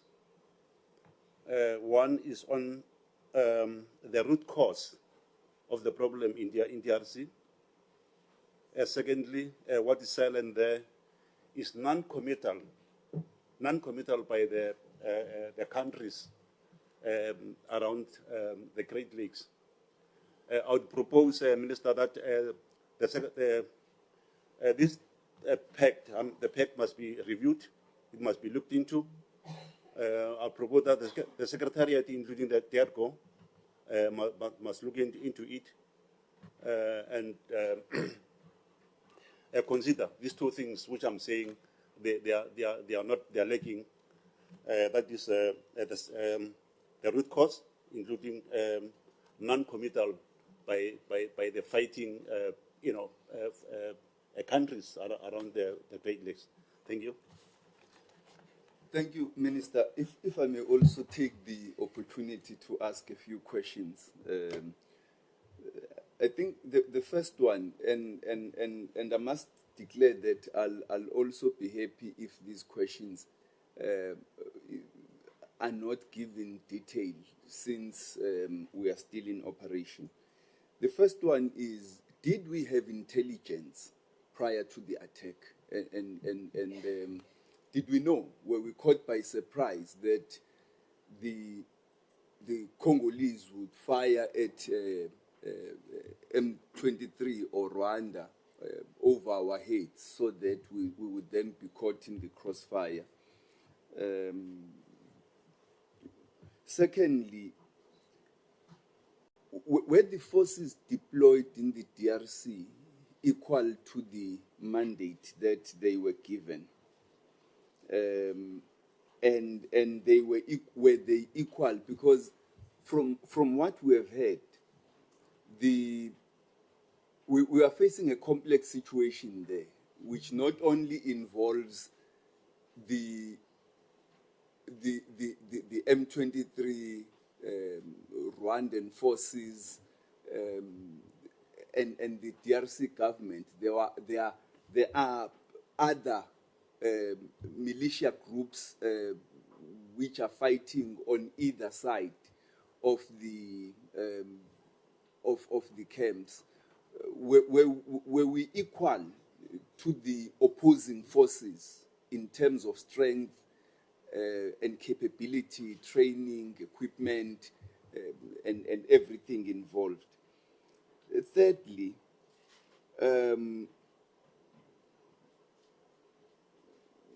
what did we know about the complexity of this mission?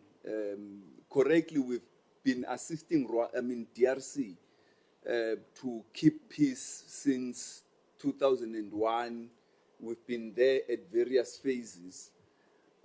What did we know about the complexity of the current mission and the dynamics of our deployment, so that we would be able to face the situation on the ground and successfully execute our mandate? And I think the other question would relate to what Honorable Dakota has asked, whether from the side of SADC and the UN, and in terms of our own understanding, what is our anticipation as to the length of our stay in the DRC? And I would like to understand, even though it is not the primary mission of the Department of Defense, but what diplomatic efforts are taking place? Because at the end of the day, I think what Major General indicated earlier was that the National Defense Force is a foreign policy tool. They don't go in a conflict situation to actually establish the peace. They support the political effort, the diplomatic efforts to establish the peace.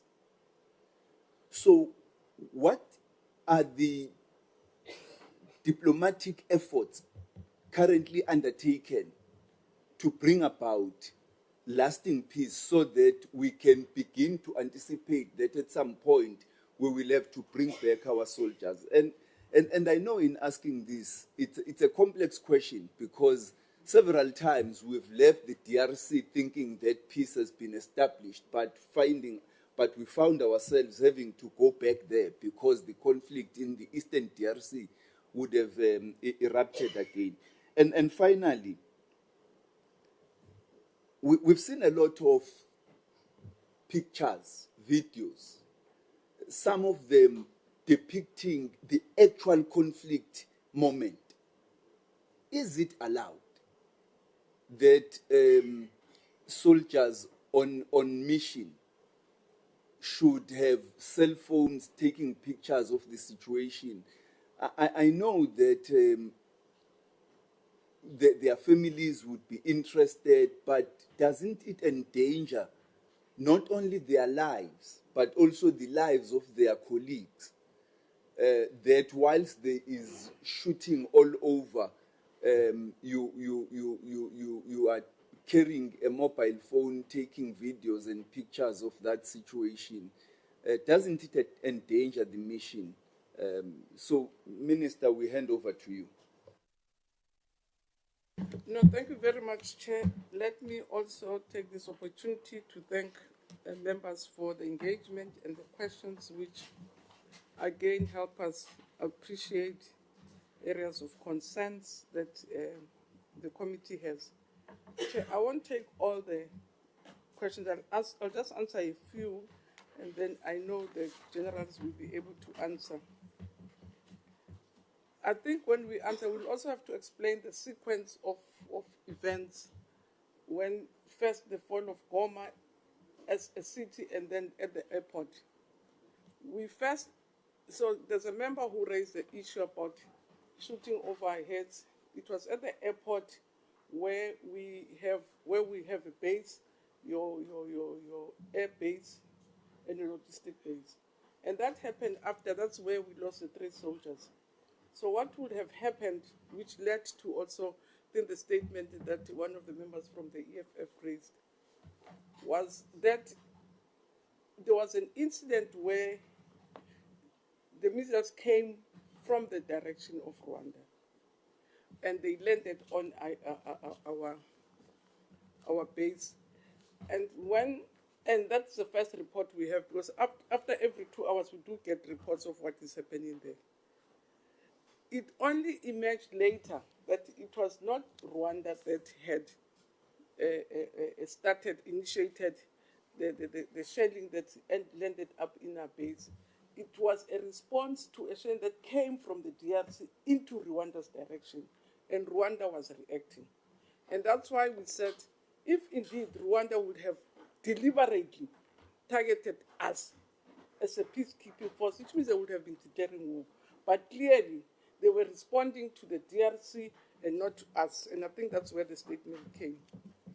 But so I think we'll clarify the different sequences, because I think maybe because the report was verbal, there would have been some misunderstanding about the defense.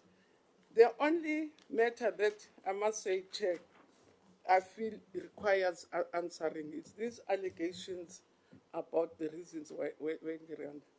Why we're in the DRC.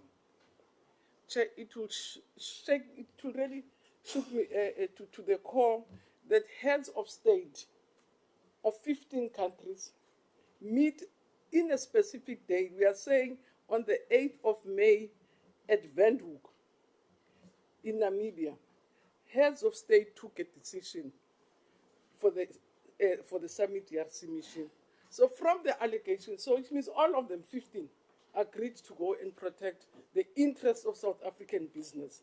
I think it's really, it just really shocks me to think, it's really also taking, in my view, taking the entire SADC for nothing, that they could meet as heads of state on behalf of individuals in South Africa.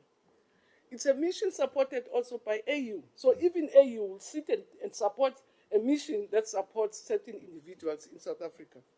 Where still UN also, United Nations, sits and support a mission that is supposed to support South African business. It can't be true. It just, common sense says it can't be true. And we did spell here what were the objectives of the mission. At no stage it's mentioned any person's name. So I thought I should raise that the allegations just don't seem to, I don't want to be, I'm bullying, so I don't want to use strong words, but they just don't seem to really make adequate sense. I think the chair also raised a question about budgets, because we're mixing issues, Chair, I think. And the questions that you said I answered, yes, if I am to answer, I'll repeat them. I was talking about the inadequacy of the budget for our own local needs. When we go to SANDF DRC, we go, there's 15 countries. The money that supports the mission comes from the SADC countries. Even MINUSCO, it comes from UN. So to say we would have taken the royal flag, we're not going. So why do we take a royal flag if we're not going to war?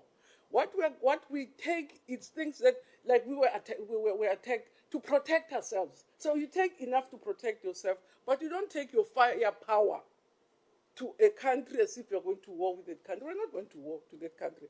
Whether we call it peacekeeping or what, in our understanding is peacekeeping. That's why we didn't take our fire. That's why we didn't take our fire. So I think people can call it the names they want, but to expect that we have taken our firepower to another country when we're not going to war, whereas we just needed enough to protect ourselves in case, and which happened that we attacked and we had enough firepower to protect ourselves, but would not take the firepower. So I'll repeat those things and confirm that indeed the country is safe in the hands of our members. The other question also was, we're playing big Father Christmas, and then we're in the UNESCO. There are more than 10 countries. The head of UNESCO is even a Senegalese. It's not a South African. So you have your Bangladeshi army. The hospitals are run by Indian doctors. Madagascar is bringing medical. So it's a world mission. We might have been in the SANDF DRC, but in UNESCO there are more than 10 countries that are involved. So there's no South Africa playing big alone. It is. I thought I should raise that. You have India there. I mean, some of the soldiers that we met were in the hospital run by Indian medical personnel.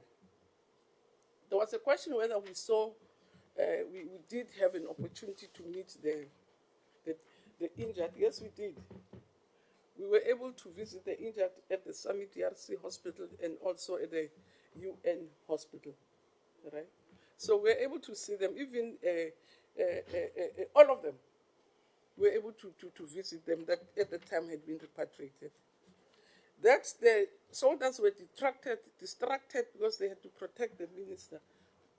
When the war broke, I was in Kinshasa, not even there. So we were on our own with the officials. We had gone with senior officials from the department to go and visit our soldiers. So our visit came before the outbreak, or on the eve of the outbreak. And because, as I say, from intelligence, we were getting information that there are tensions that are brewing, and there was a need to go and speak with the government, which we did. And I want to emphasize the point that Chair, you made, and I think that's what we had said at SADC, that the challenges of the DRC have been so long and protracted. But with this modern times, we believe that you can't solve any conflict now by the gun, the barrel of the gun. Yes, you need firepower, but the solution is going to come from a negotiated settlement. That's where and that's where the peacekeeping process is coming to say you will not solve this conflict through war. You can only solve it through negotiations. And I thought also I should just share a few points that I think I should share with the committee. For instance, yes, indeed, they wanted to check if there's a colleague or a member who wanted to check what is SADC doing. As I said, last week, Friday, we went to a SADC meeting with heads of state, and a communique has been issued. It was there in the public, amongst other things that was agreed, was a ceasefire and allow a peaceful negotiation process to go, because that's what we think will bring peace, not any escalation of war. We, even at that meeting, agreed to meet the Eastern African communities, which had already met before. Because you'll remember there was a UN mission which supported the SANDF DRC. there was a meeting of AU also, even before we went to SADC, which had met, but also the Eastern African Committee also had met. So the agreement there was that the two communities should meet and strengthen their hand in supporting a peaceful process in the DRC. They said the meeting agreed on, before we even are told to go to ministers, as ministers, to see if we'll take the fire. The meeting had decided that ministers of defense and the chiefs will go to the DRC and to make sure that they can really engage directly with the forces. There's a process which has been agreed, Chair, from the Friday meeting at SADC, which is going to culminate in a follow-up meeting. So because there are negotiations, there are engagements, diplomatic engagements taking place during the week, because we were there on Friday, and there is going to be a follow-up meeting on Friday or over the weekend to check how far the processes have gone. So there is a process underway. I think the Chair, I think I've answered the question about the funding model that is funded through the 15 countries and more, as I say, also from UN. The ceasefire, I think we agreed with members who are saying diplomacy is the only agreed process if we want peace in the DRC. I think that the generals will explain the flag. We tried to explain, but I think there's a need to explain again. Who is going to be there? There was a question there. Is all that meeting on Friday identified affected parties? That indeed we will have to get Rwanda around the table, we have to get DRC around the table, but we have to get Kenya also as a country which had first was part of the earlier negotiations, the Nairobi peace settlement.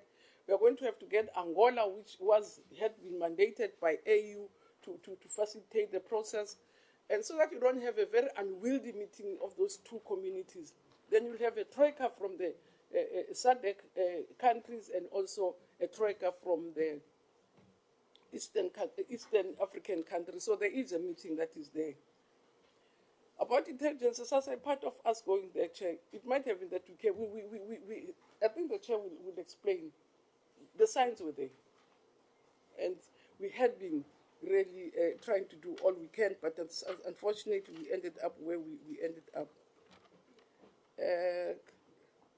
Yeah, I think the others, I don't want to comment about videos which I think are unfortunate. Some are old, some you can see that this is a dog touch, just to really spell. And unfortunately, the propaganda drive from the other side has been on high speed. And that's why even ourselves now as members, we speak the language of the propaganda that has been there.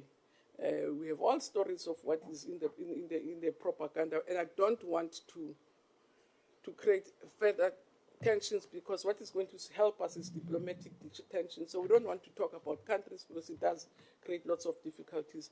But there's been an extreme propaganda machinery, and you can hear even from the narrative at home that, no, indeed, it has reached its audience.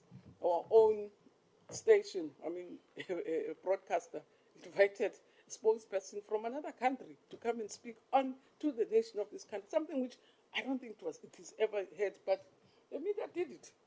So, yeah, you have your national broadcaster inviting a speaker from another country, and that's it. So that's the propaganda that has been going on.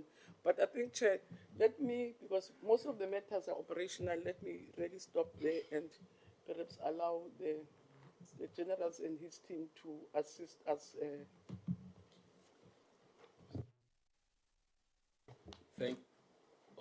Sorry, General, there's a point of order.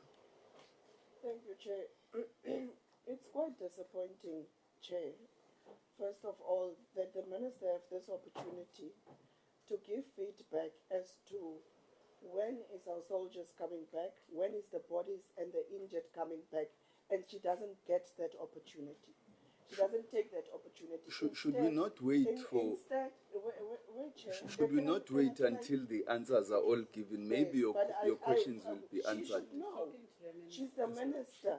They are all answering as a team. Yes. Can we allow them to answer? With your permission, maybe your questions will be answered. Okay. Thank you. General, please. Let's not take any hands. Let's allow the team to answer. Then we can have follow-up issues once they've answered. General, please. Thank you, Chair. Allow me to start off by indicating that this Honorable House, I really respect this Honorable House. The fact that our department is unique, that we have got the accounting officer being the Secretary for Defense, calls for the Secretary for Defense to come and account on governance issues to this committee. I've heard that there had been expectations, and I honestly wanted to say I had been always open to both the Portfolio Committee on Defense and the Joint Standing Committee on Defense when there is a need for us to interact. I've also said to the Military Command Council that we need to invite this House so that at least there is a common understanding in as far as our security architecture is concerned, because I indicated earlier that security is our collective responsibility. Chair, having said that, I've learned quite a number of things with regard to the questions that had been asked.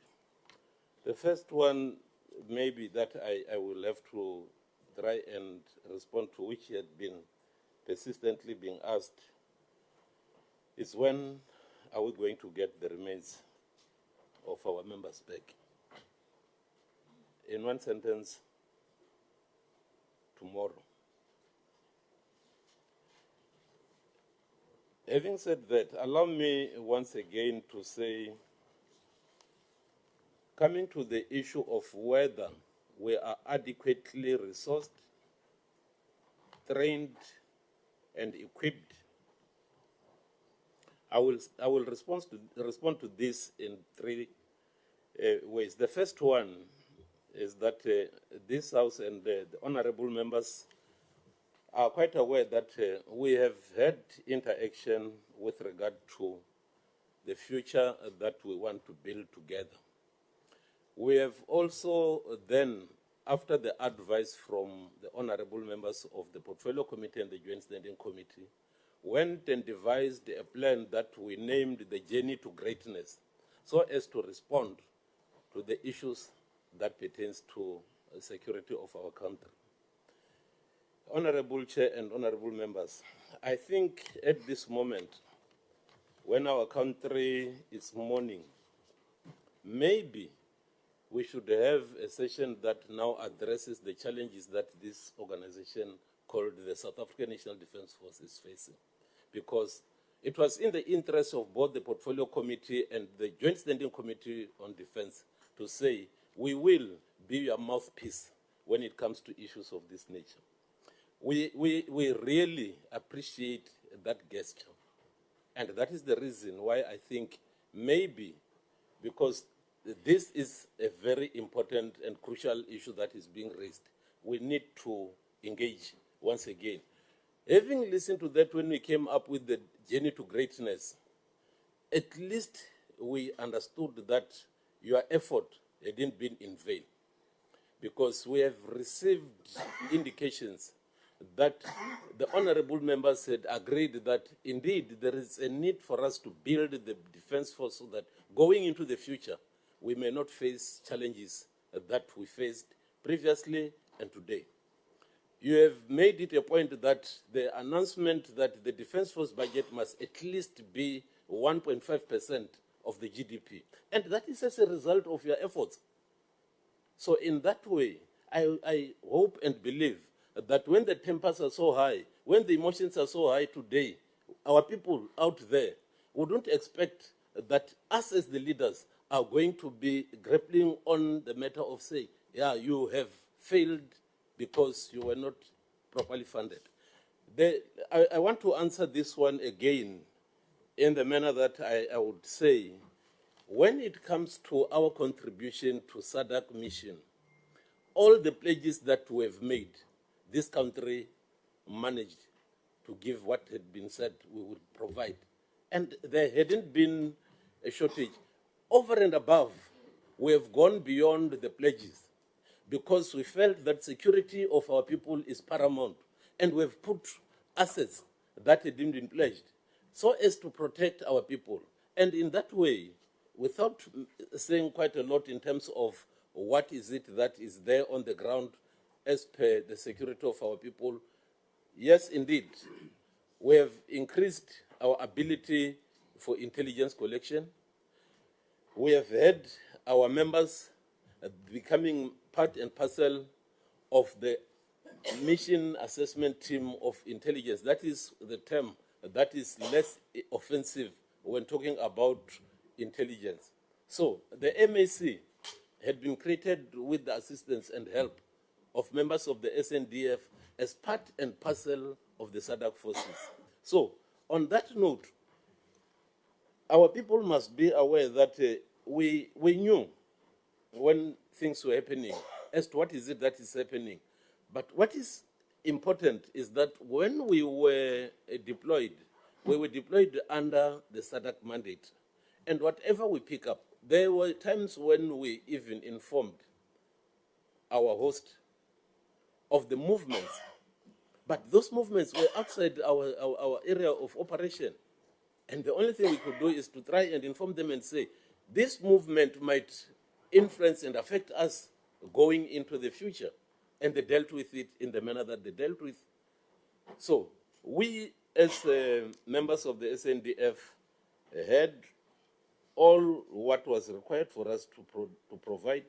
Coming to the issue of whether our members had been really properly trained, I will indicate that for every mission, before any deployment, prior to being handed over to Chief Joint Ops, there is what we call combat readiness training.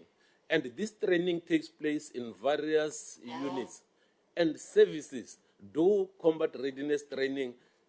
Then they provide the combat readiness certificate. Part of it are the exercises that take place in Luatla.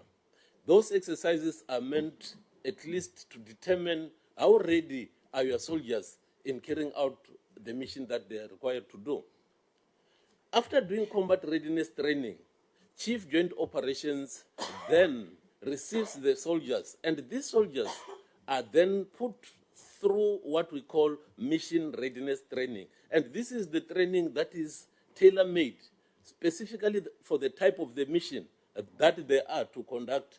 And indeed, this grouping that went there, they went through combat readiness training, they went through mission readiness training.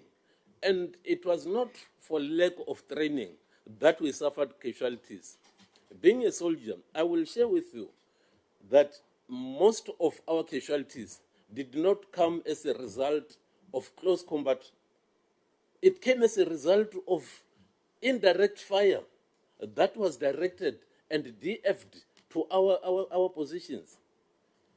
We then realized that, indeed, some of the things that are happening are things that, is there anything that we can do to avoid that? Yes, indeed. We increased security of our people, both in terms of intelligence collection and in terms of how do you then counter this bombardment. The bunkers were created, which is the logical thing that soldiers will do. We then said, are the bunkers that are available sufficient? And then they developed them, fortified them, because we realized that this is the nature of the warfare that we're going to face, and therefore the bunkers that we had to be fortified. And as I said, we train as we fight. And when we learned that we need to do that, we fortified. So our members had been resourced, they'd been properly trained. We have done everything that needed to be done in order to protect those that were in the battlefield.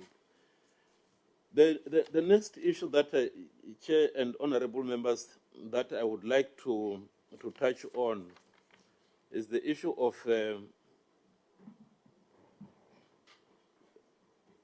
security and security in terms of soldiers having cell phones in the mission area. We said technology is a friend and technology can be our enemy. And we're not going to really say cut your youngsters from being interactive with technology. But we went out almost 5 years, if my memory serves me well, to come up with the instruction that now determines and rules on how people must use this technology not to be a threat to our security. So that instruction spells out when can you make use of your phone. Nowhere have we encouraged our people to go and take pictures like the James Bonds. We had never, and in that instruction, we had put things that need not be done that will jeopardize their security. Because security of an individual also endangers security of the entire team. Let me just digress, Honorable Chair and Honorable Members, to say that with the current technology, I might use my phone very innocently to speak to my loved ones at home. This, for me, does not jeopardize security. But immediately I use that phone, my position had been actually compromised. And anybody who wants to know where I am or the vicinity of my headquarters will pick up that it means if the chief is here, therefore the headquarters of this entity is at that particular point. So I am saying it is not part of what we teach them, it's not part of what we have instructed them, but in each and every situation you will find people doing things. And most of the time, when we pick that up, we indeed punish or we put measures to say, if this is what is happening with regard to phones, on this particular front, no cell phones. But then, when you do that, you are depriving yourself of the ability to get part of the information that comes informally, because intelligence does not only come through the direct line. So, honorable members, I just wanted to touch on that particular part because it is not what we have instructed them to do. I will not, Chair and honorable members, waste your time in trying to define whether ours was a peacekeeping or a peace enforcement, for this had been said several times. And now, Chair and honorable members, I also want to try and venture on that our role in the DRC in current dispensation as to the current situation. Currently, the presenter just touched on there is currently no fighting, let me put it that way, in and around Goma. Chair and honorable members, that does not mean that things may not change, because war is a fluid and dynamic circumstance. So the issue that I also wanted to touch on is that this is maybe the time that one will have to raise this matter of emotions once again. Emotions in the sense that the soldiers that are deployed are not only members of their families, but they are family members of the defense. We spend more time with our soldiers, and this organization is in mourning. And at the same time, we are doing everything that we are supposed to do, and we will do everything to support the families. The Chief of the National Defense Force, on the eve of this, issued the instruction to both the chaplaincy and to the social workers to say we don't want members of the deceased, family members of the deceased, to get this message by the media. And therefore, we sent members to go and inform the families as well as give support to the families. We went further and said, how then can we be of value to our members? We have created a structure within the Defence Force that is very informal. First and foremost, I want to underline that it's an informal structure, but we have tried to formalize it by virtue of the wives of members of the Defence Force had come together as the Spouses Forum, because most of the people that are deployed are males. Then their wives are therefore supported by the Spouses Forum. We have got a good number of females that are deployed. They are equally supported by the Spouses Forum. And that is something that one needs to underline, because it is not the Spouses Forum deals with the wives of the deployed members. The Spouses Forum deals with all the members, the spouses of the members that are deployed. So the Spouses Forum, as we talk today, they are distributing whatever little that is required for those who will be visiting the families. And that is just the gesture that they make. And the department is still considering what is it that in the formal structure need to be given to them. So the support structure that we have had been deployed to go and support the families.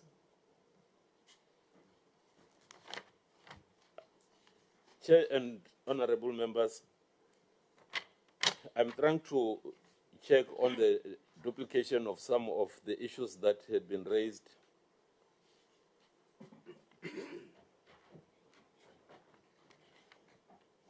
In terms of the question about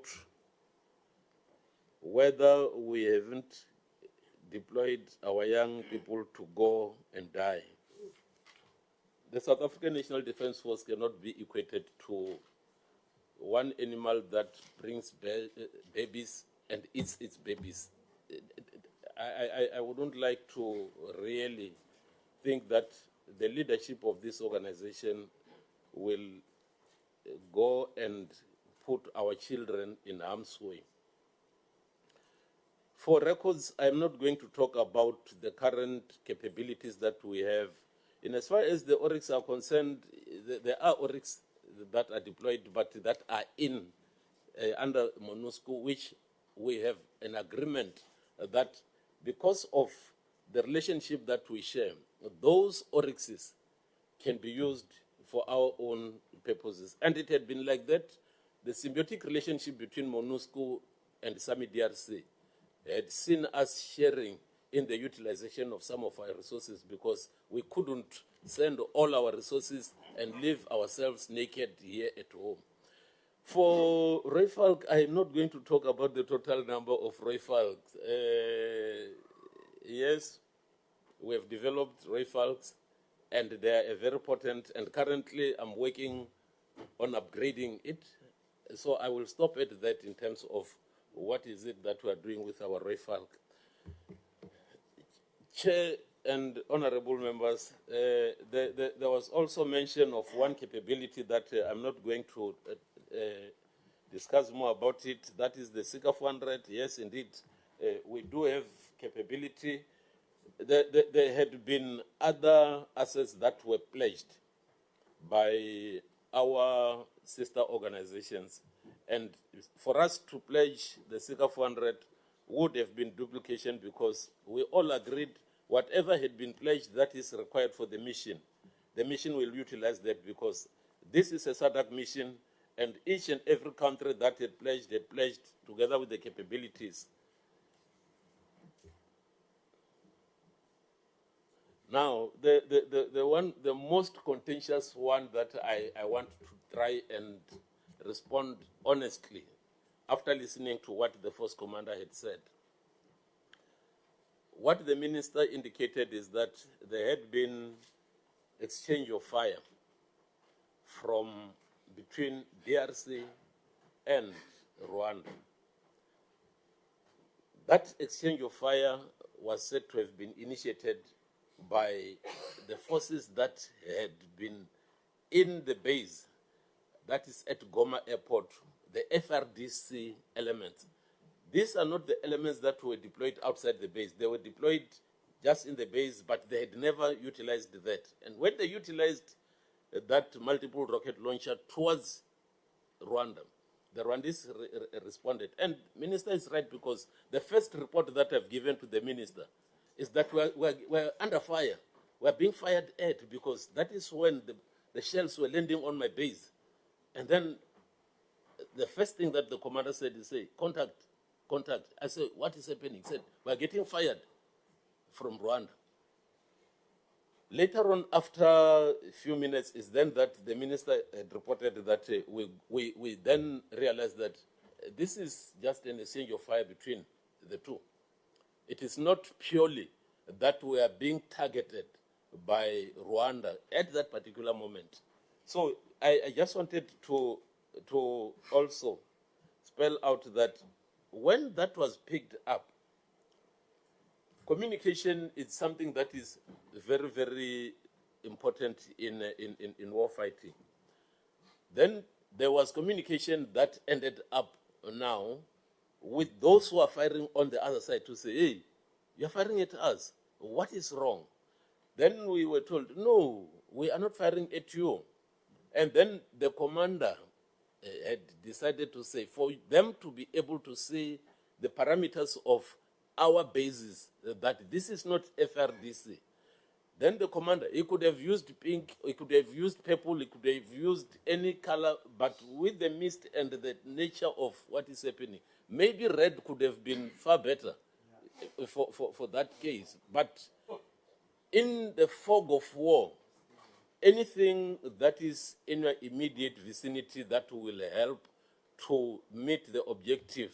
The objective was met by the commander taking that flag. All throughout the history of warfare, white flag had been associated with surrender. But in this case, the explanation of the commander had been satisfactory. And I said, what happened thereafter? He said the fire had ceased to fall onto the positions of my troops. Now, I said, if that is the case, it means you have achieved the objective. Even if you had used any other color, you could have achieved it. But in future, you must avoid the use of a color. But, well, next time we will... General, you're speaking through me. Thank you. Continue. Thank you, Chair. So let me step down on this one, because the point is made that what was required was for us to demarcate it.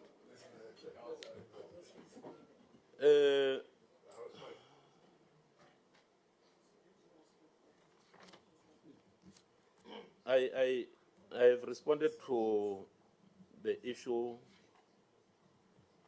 of the relationship between MONUSCO and the SAMI DRC. I will leave that one. The next issue that maybe it's not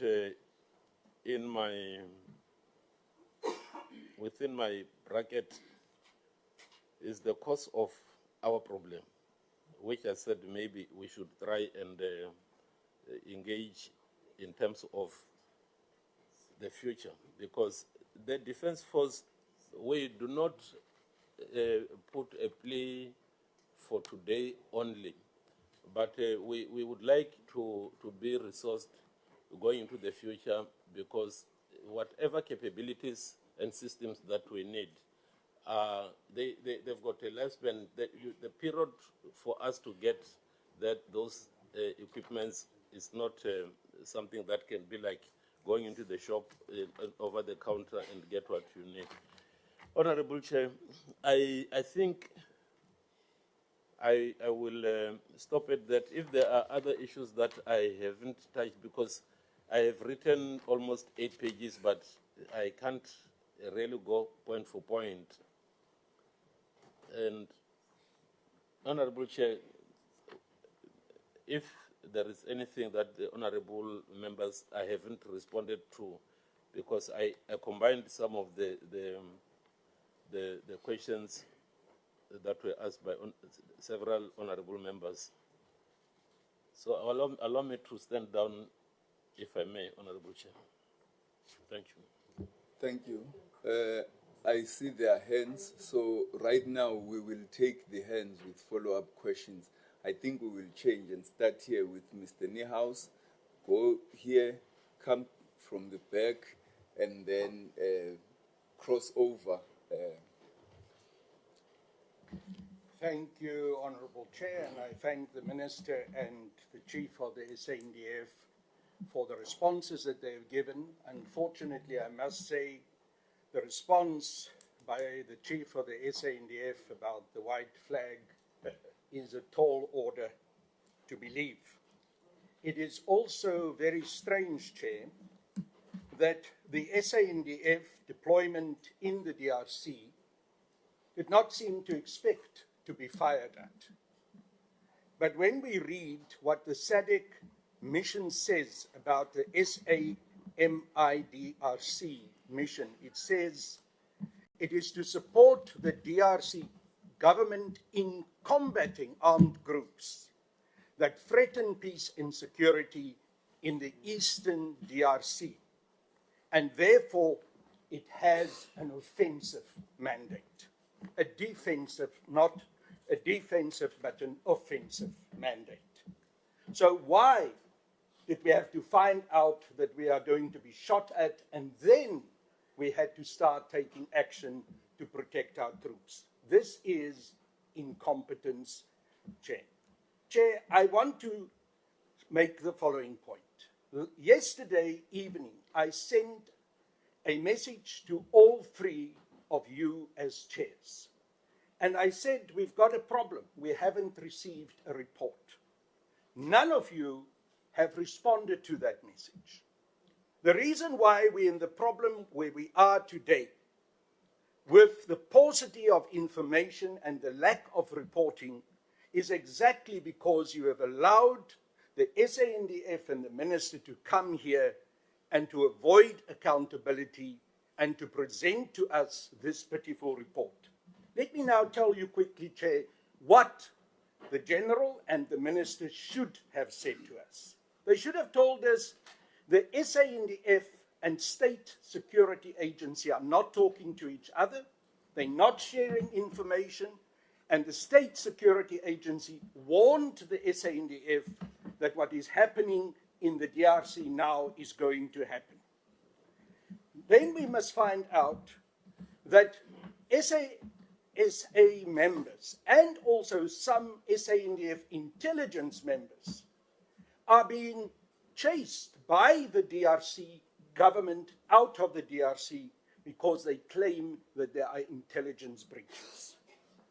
Chair, the Goma airport has been closed. South African Army cannot access Goma. That is a fact. So how are we going to extract the bodies of our soldiers who passed on? I don't know, but we heard from the General it will happen tomorrow. We will see. President Kagame offered South Africa to land in Rwanda, but South Africa see this as a humiliation by Kagame and therefore is not using this opportunity.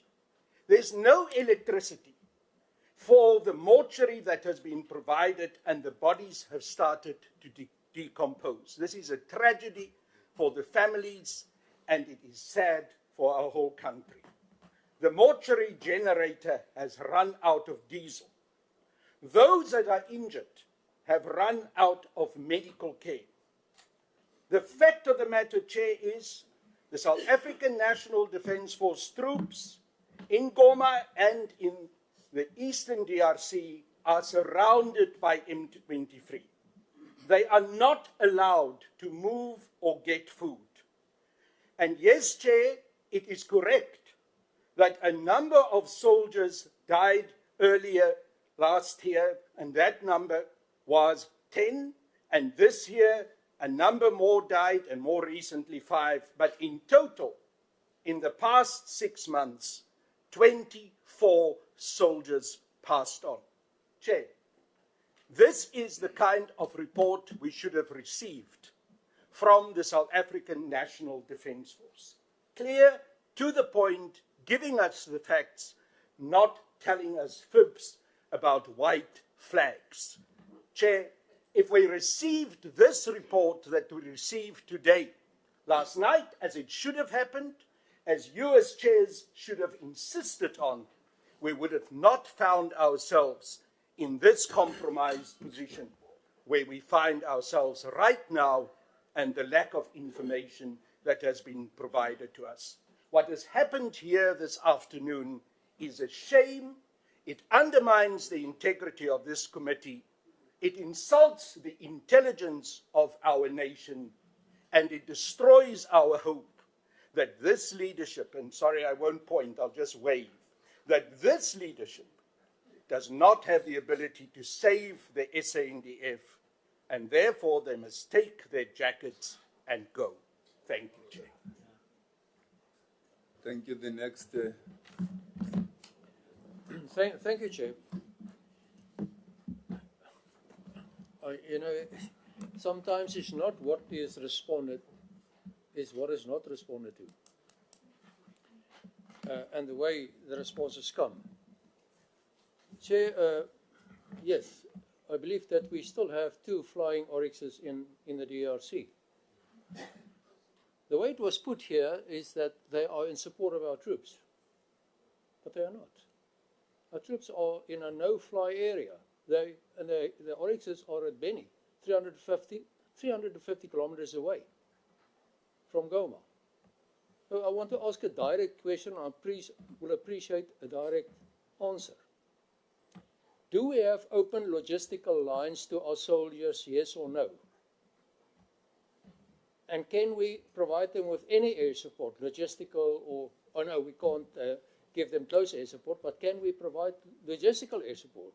Can we provide land support? Then, I didn't hear very clearly the response of the General.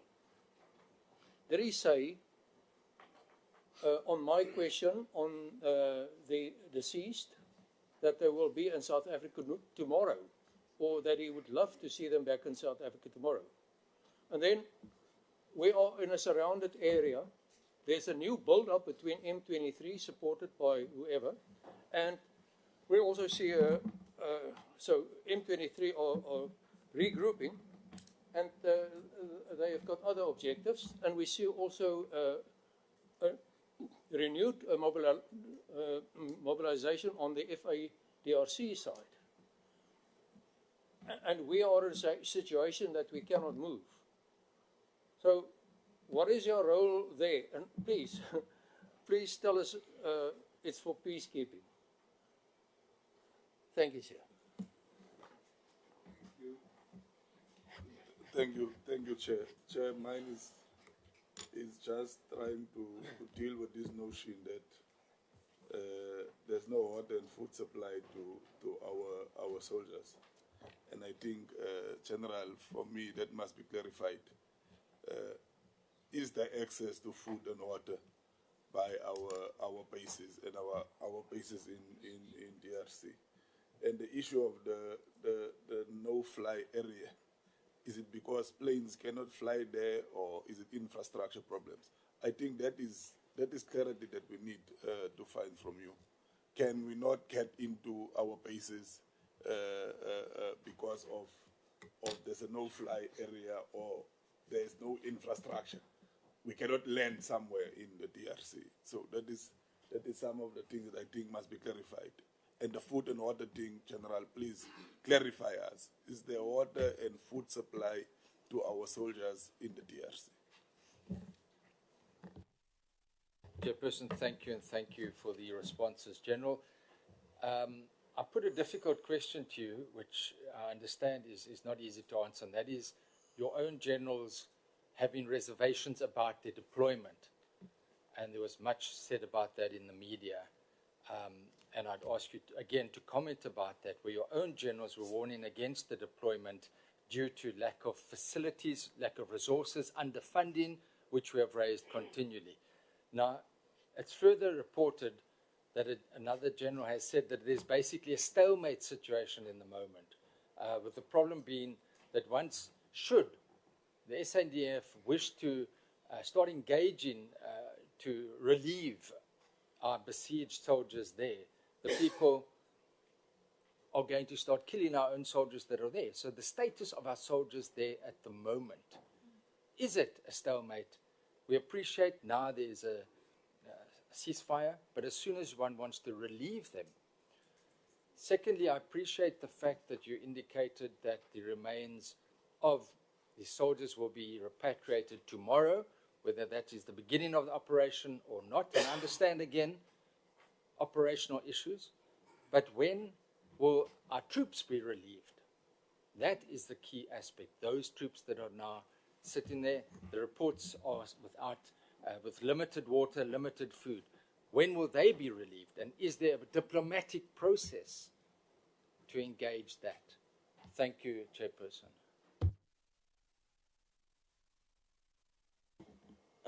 Thank you very much, Chair. Chair, the two ministers, the Minister and the Deputy Minister,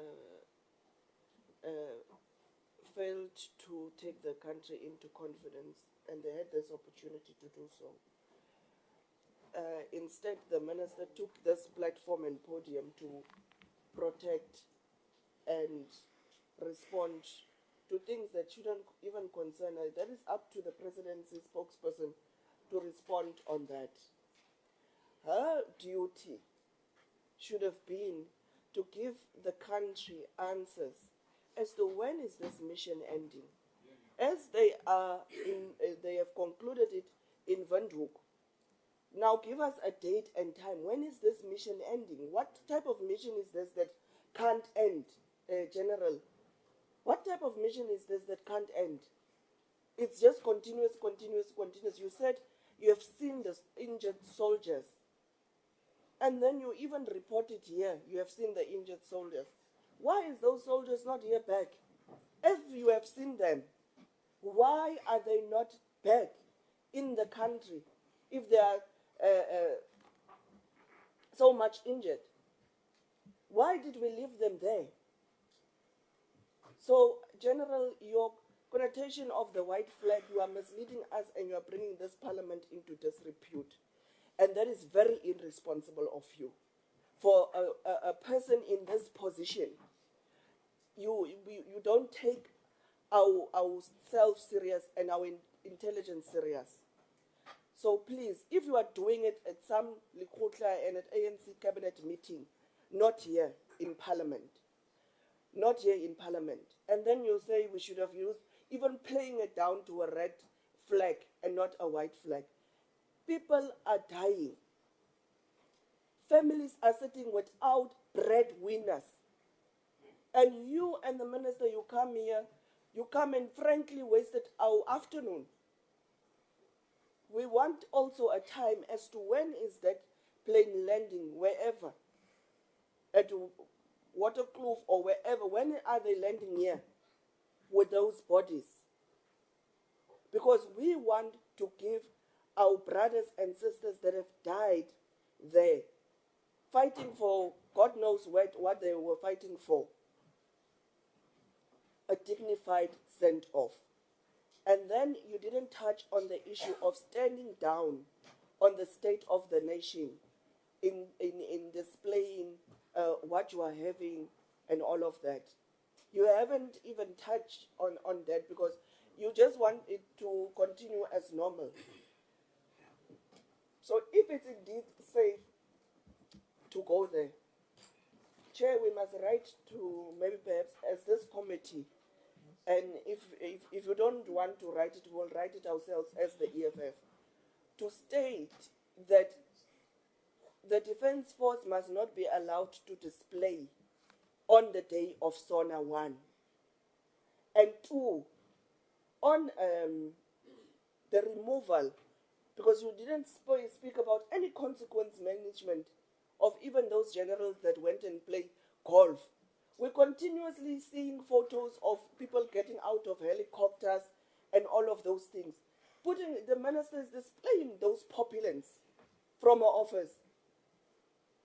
And then she comes here and says those kids that cried over their parents that have died and the breadwinners that have died, it's fake accounts, they are making it up and all of those things. How can you make up crying for your parent that have perished? How can you make up tears that your parents won't ever be able to see you graduate, will never be able to see you married, will never be able to see their grandkids? How do you make up such emotion? So please, don't take us for granted. Don't take the country and our constituencies for granted. If you are doing it to each other there, don't involve us, don't include us. And I support the advocate, and it will come out maybe perhaps on Monday. We need an inquiry. People, heads need to roll. People need to take responsibility. It can't be business as usual and we are comfortably displaying our army and 14 people have perished. And it seemed to me that you still don't know how many is still likely to perish, because your answers here today haven't been satisfactory at all, and it's quite disappointing. Thank you, Chair. Thank you, Chair. And just on the back of the of my colleague's question about the deployment, perhaps the General can give us an indication. The DA has already written to the Speaker of Parliament to say that there should not be such a display. Chairperson, my questions are not re-questions. They're my original questions. They weren't answered by the Minister. I posed 3 questions and I'm going to ask them again. The first question is about the air support, and I specifically asked about the Roy Volks. I know the General did give an answer about the Roy Volks. It wasn't my question. What the Minister did say was that you don't take all your firepower to a peacekeeping mission. I don't know if that was directed at my question, but if it was, in 2013 we deployed a Roy Volk in the DRC and we successfully pushed back the M23 rebels. So either we do not have Roy Volks, or military intelligence is not giving our troops the information that they require. So I'm going to ask the question again. Why was the SANDF contingent deployed to the DRC despite lacking effective air superiority and a strategic air bridge between South Africa and the operational area in Goma? And the reason why I'm asking that is that the lack of air support to be deployed, the lack of air support to deployed forces is not aligned with the 2015 Defence Review. So the second question was on the back of the budget cuts, and these were all asked to the Minister on the back of her interview. My second question was, you said there is no price for peace, and you said that twice. You emphasized that. What is your current view on that? Do you still say there is no price on peace? And my third question was, who are the we confident people that you were referring to? You were confident. And who is it that has given you and the President the assurance that he can sign the deployment of our troops for another year? Who are they? And what are the consequences? Thank you, Honorable Mutambi. Then we'll go to the bench behind you, come this way, and then we will cross. We will go to the parties to my right. Thank you, Chair. And I appreciate the response with regard to the training. But my question was especially in terms of this M23, which is so technologically advanced. That training, I hope it equated that. And then the issue that we'll be confronted with as these committees, if you read the presidential letter on deployment for Operation Tiva, that was dated 24 December 2024.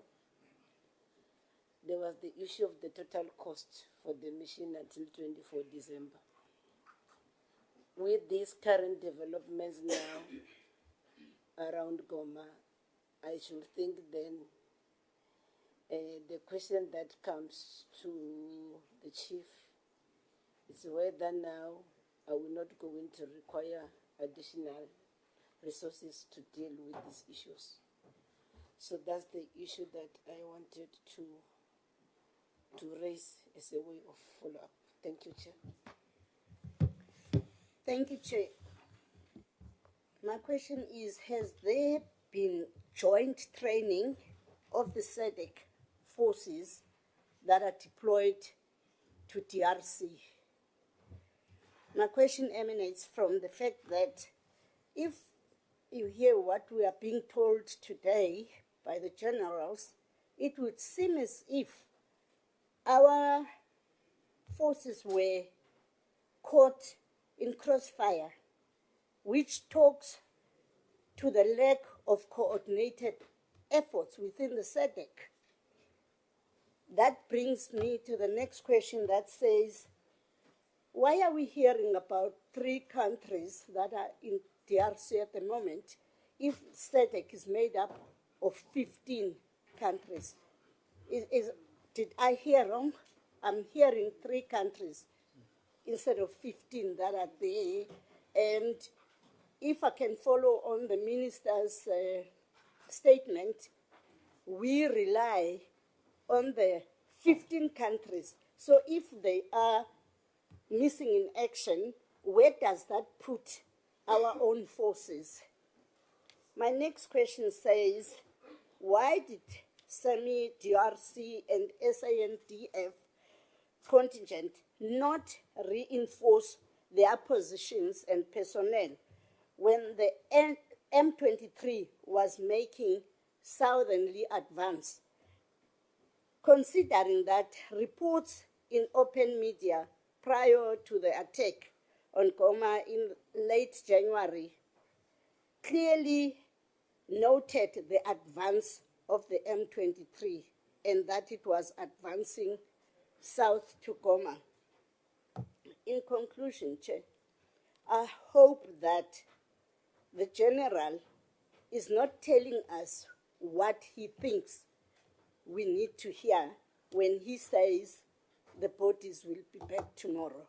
I just hope that for the sake of the nation, because he's not just telling this committee, there's a nation out there in mourning.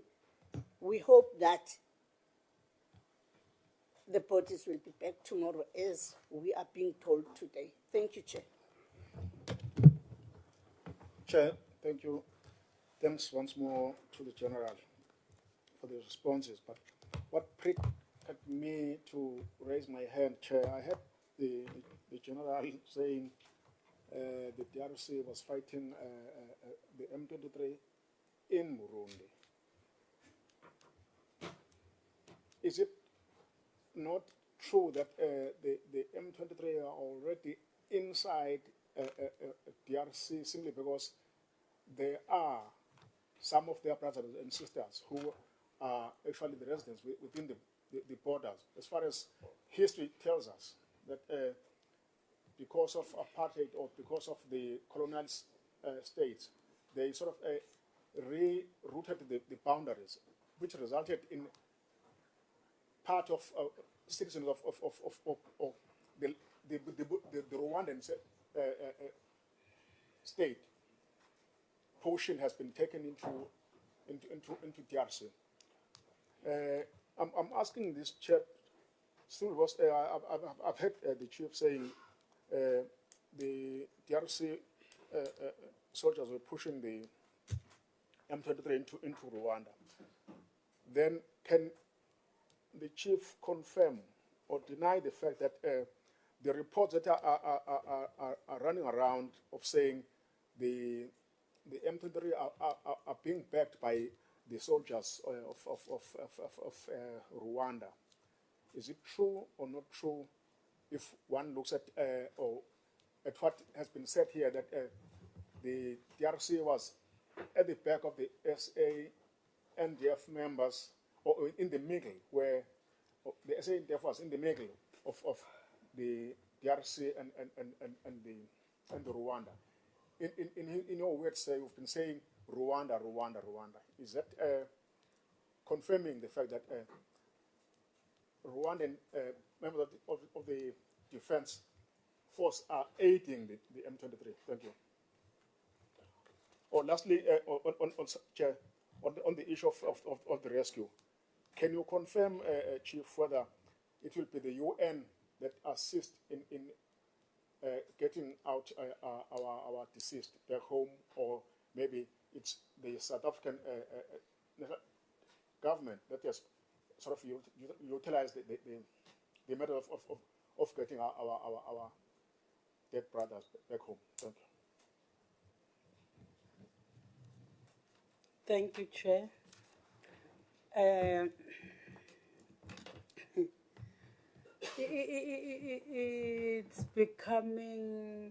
It's now becoming a norm for the generals of the Defense Force to come and mislead this committee.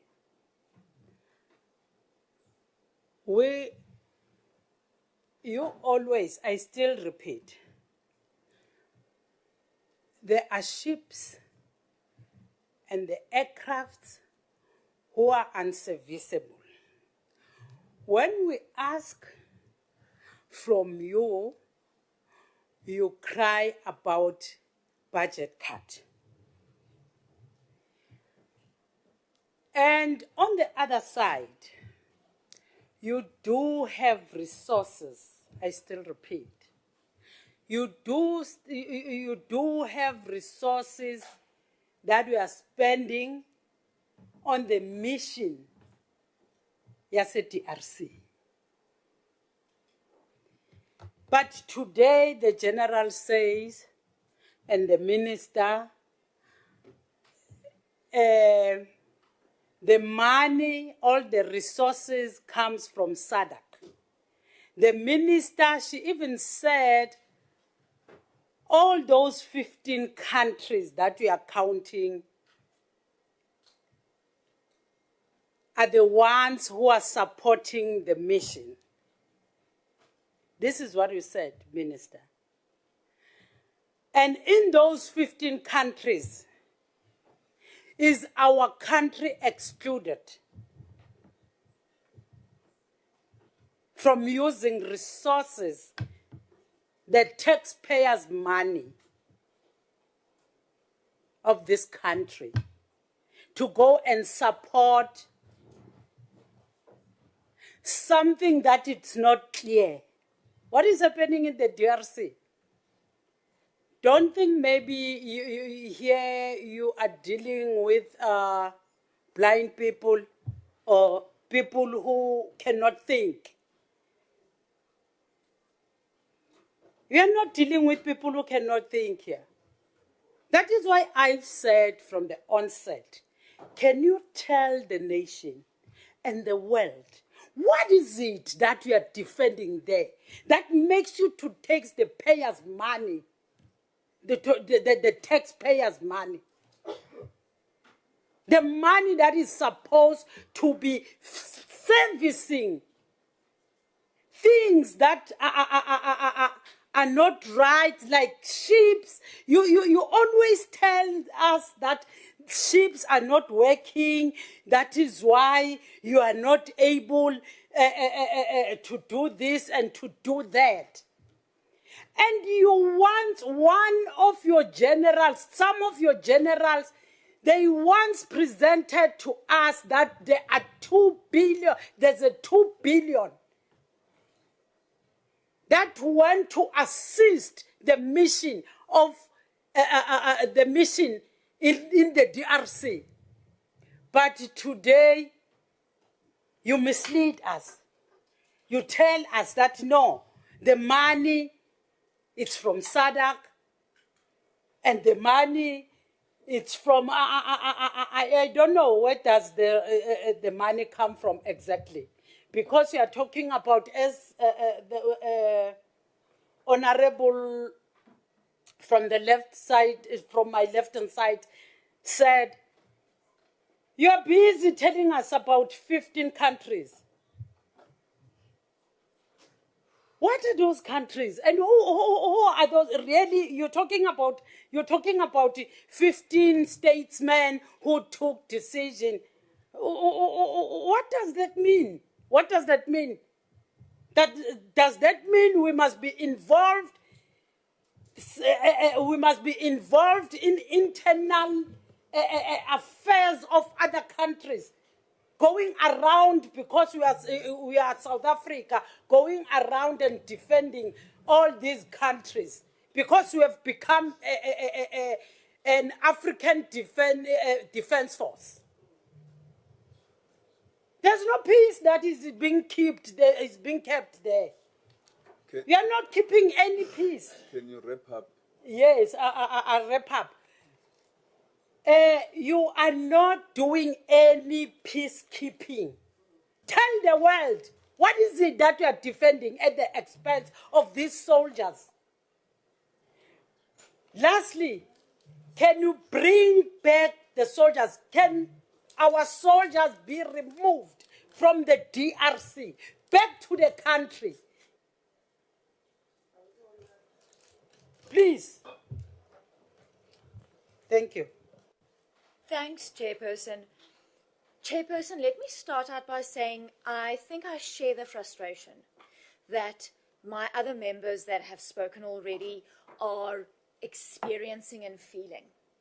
And that is because some of the questions that we've asked, I don't think is national security, and I don't think will negatively impact our forces and our troops in the DRC.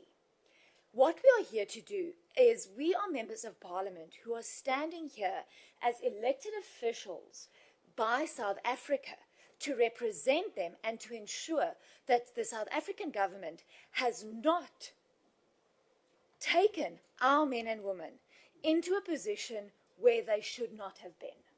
But more than that, we need to give South Africans the assurance that they were not just there for personal interests, that their lives were not lost in vain, and that we have a reassurance in what is happening to those left. Chairperson, and if that then begs a closed session for the Minister and the Chief to take us into their confidence, to give us the honest facts about what is happening, then so be it, and I would be the first one to support that, because with all due respect, Chairperson, the answers we have gotten today does not speak to what we want to find out. We still do not know. And what worries me is in the responses by the Minister and the General, I have more questions than I had when I started in. Because how can we can be assured that it was indirect fire, it was not ground combat, close combat, yet we lost 14 soldiers. But nothing is said of the injured soldiers, because I can almost promise you, there wasn't just 14 people shot by oopsie-daisy. There was people injured. What is happening to those people? Because I think it was the Honourable Hutton that asked, what is happening to our logistical lines? I asked that initially. I said, you don't have to give the details, but what we want to know is, can our stocks be replenished? We are being told, be it by propaganda media and by other countries, whatever, are our soldiers being surrounded? Are they being supplied with stocks by M23 because they feel sorry for them? And are we not able to get hold of them, Chairperson? The fact of the matter is, the Minister said in her response two very, very worrying quotes. The signs were there. And then she said, we just took enough to protect ourselves. And in reference to what Honourable Gottschall said and referred to 2015 where a Roy Falk was there, and we're not saying that we need the specifics of that, but the General made mention of an Oryx. An Oryx is a utility helicopter.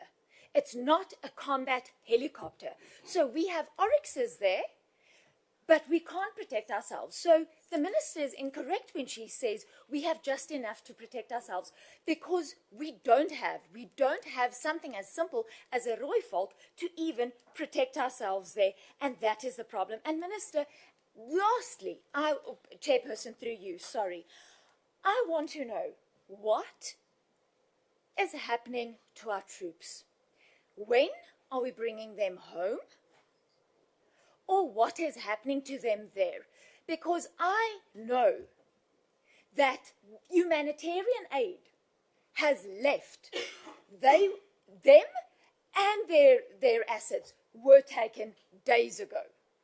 If rumors and WhatsApp messages can be trusted, the other SADC troops have also left.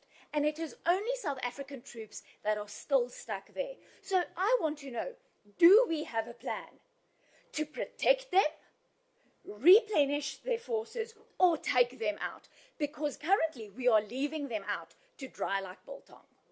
Thank you, Chair. Thank you, Chairperson. I believe we all know that there has been an exchange of words between the President of this country and the President of Rwanda, where, the President of Rwanda said, should there be any confrontation, they are ready for that. I'm checking now the status of our country in terms of capabilities and combat ready. It may happen, maybe that question may not be answered here, but it's important that maybe if it's not answered here, that the question is, are we ready in terms of capabilities, equipment, or,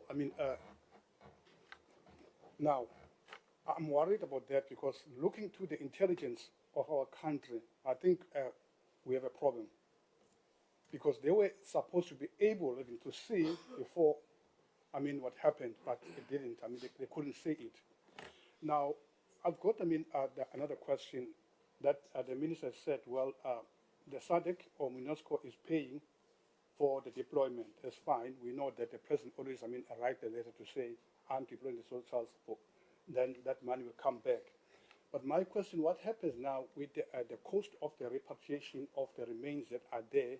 Who is going to pay for those, remains to come here? And is there any compensation for our soldiers that have, died there, or is going to be the liability of our country? Chair, I think, let me go,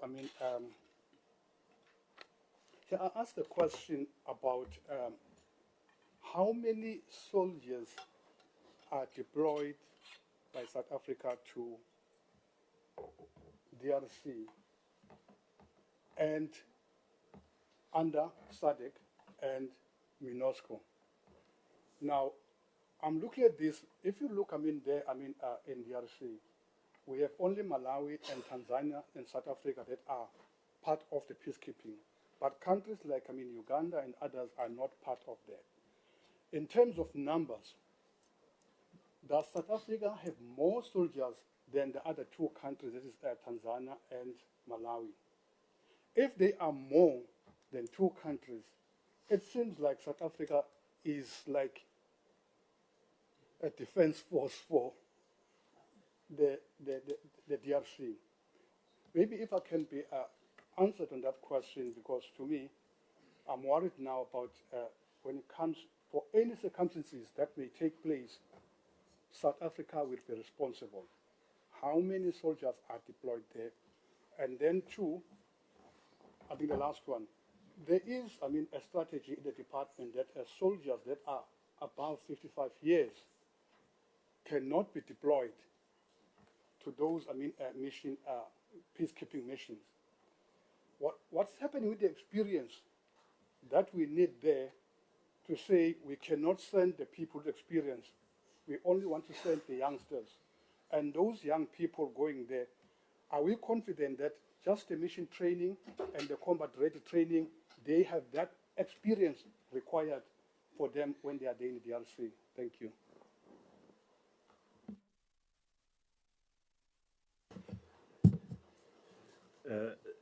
Thank you, Chairperson. And this colleague asked if we are ready, combat ready. I don't know if you've seen the inaugurations, and those paratroopers, there's always a casualty. They knock themselves out when they get to the ground. We're not ready. We don't have properly trained soldiers. If you look at it, it's we are sitting ducks. And so, Minister, I asked a question, and it was the first question I asked, and you never responded. On the 29th of January, last week, and I hope you can remember, you said had the President, if he had to issue a warning to Rwandan forces and the President stating that hostilities against the South African National Defence Force would be considered a declaration of war, it could have avoided the catastrophe. And I'm asking you, that's what you said.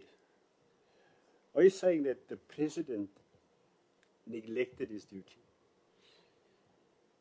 causing the death of 14 soldiers so far, and who knows how many more? If we have to go by what the possibility of injured people there as well, because one died just 2 days ago. So, because if that's correct, and the President neglected his duty, the President must be impeached.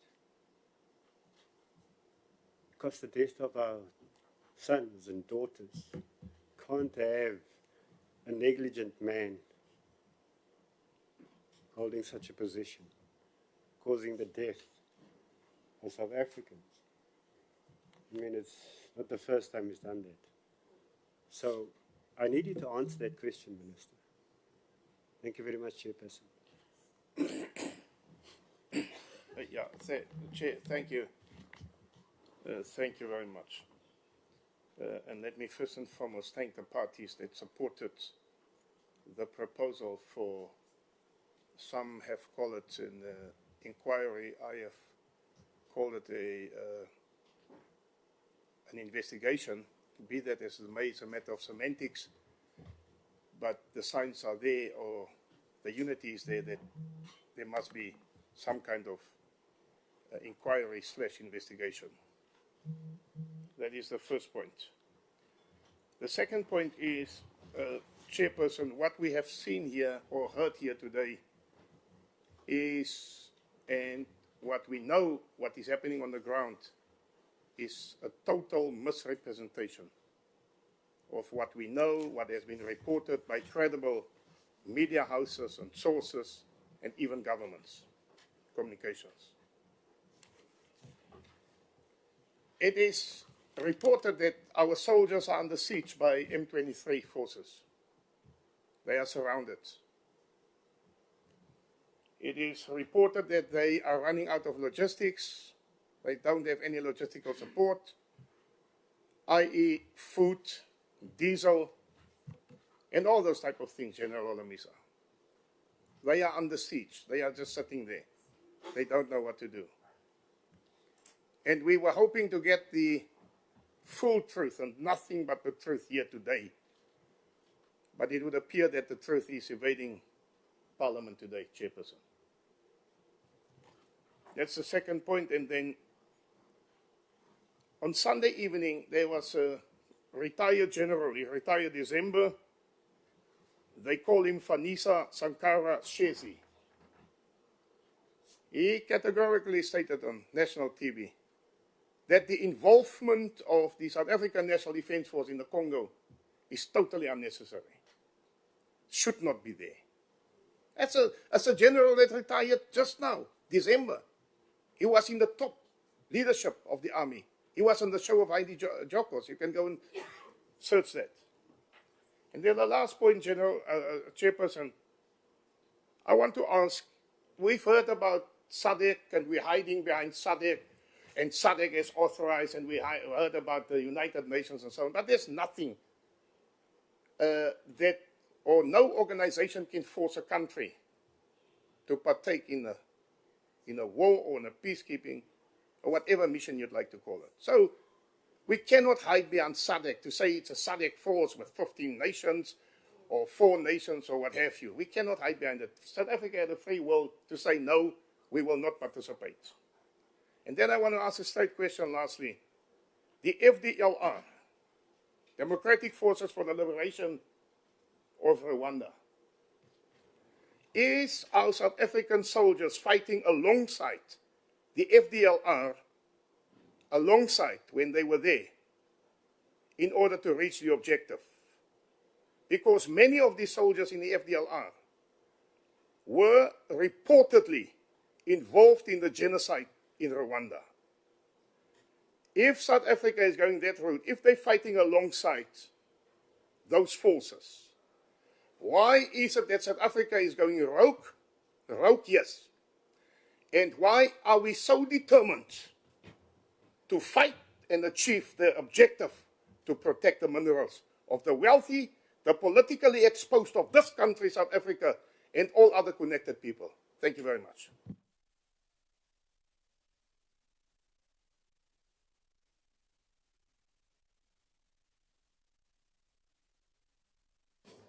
Use your mic so that we hear you. Thank you. Thank you, Chair. I'll limit myself to 2 finance-related questions and then a statement directed at the Minister. The first question is that in the midterm budget statement 2024 on page 60, we have penciled in more than 3.5 billion rand over the next 2 years for this, what seems to be ill-fated mission. So am I correct in my reading of the budget that this horror movie will now continue for at least another 2 years, especially given the evasive answers on when our soldiers are coming out? And the second question is that the DoD received qualified audit outcomes for the past 5 financial years. The SIU is running multiple investigations into the DoD, including for Gupta-linked contracts for armored vehicles, which we paid billions for and still haven't received, and not one was available to Goma. And is it then not accurate that the rampant corruption in the DoD is responsible for the deaths of South African soldiers? My statement to the Minister is as follows. Your responses here strike me as taking on an arrogant tone. You say to us that if you missed our questions, then we must ask them again. And then you say to us that the soldiers are there to protect themselves and therefore might not have adequate weapons. Now, I understand that the Minister takes luxurious holidays abroad, and this House has already confirmed that 10 years ago. But this is not a holiday, Mr. Chair. Our soldiers are either there to fight or they should come home. Minister, I think you ought to resign in disgrace and go off into the sunset instead of coming here with that attitude.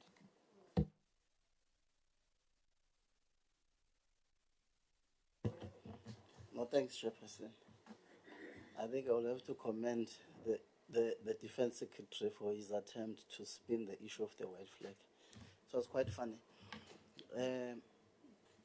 It's worrisome from the Minister to utter irresponsible statements to suggest that we are combat ready to defend ourselves against any threat as a nation, knowing very well that we are in no position to even maintain our own artillery and sustain what we have, including the upkeep of the equipment. So it's worrisome if she sleeps peacefully at night under such reality. It's really disturbing. I would propose and suggest that the Minister hang her boots and give someone with a little patriotism, because it's unpatriotic of her to utter such irresponsible statements under the conditions that we find ourselves in the South African National Defence Force. So it is undeniable fact that since early 2000, we've been involved in this mission, and this mission is about the resources of the DRC. Now, with the elementary comprehension of the president diplomacy, he's been uttering all sorts of things that create problems for the nation, and it exposes our vulnerability and poses a threat against us, including the minister. It's worrisome. Now, with the desperation of Kagame and other players that are buying these Zamazama acquired minerals, diplomatically, because he is desperate. Now, if these engagements don't yield any peaceful outcomes, what then becomes our position in this particular mission as a nation?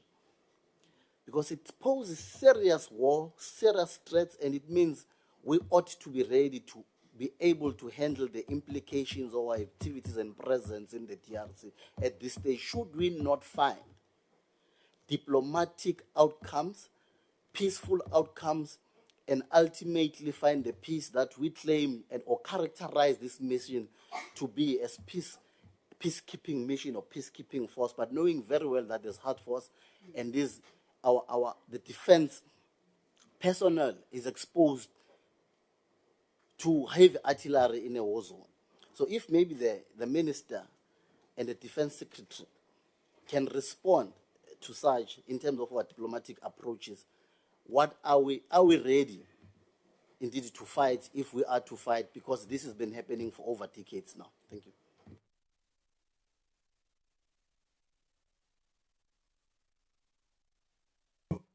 you. Oh, thanks, sir. My advice to the office of the minister is for them to improve on communication so as to avoid these different signals. Because as we all sit here, we've got different signals of what is exactly happening in TRC. The office of the minister, the office of the president, and the chief of the SANDF. Thank you. Thank you very much, Chairperson. I'm always the last one, can say that.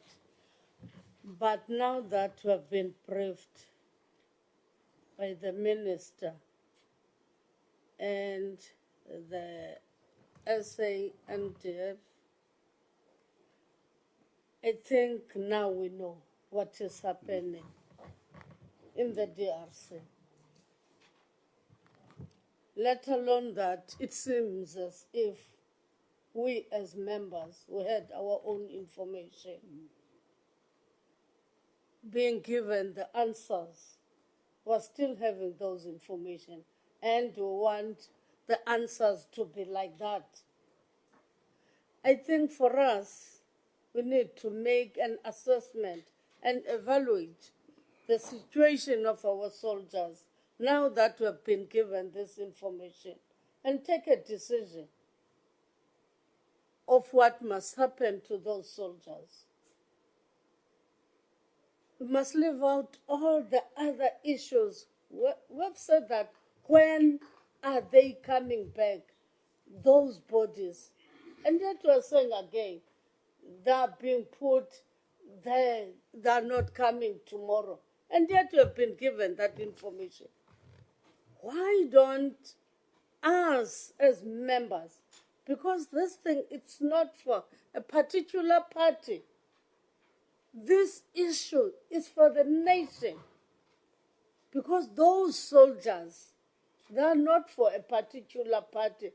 Those corps of those soldiers are not for a particular party.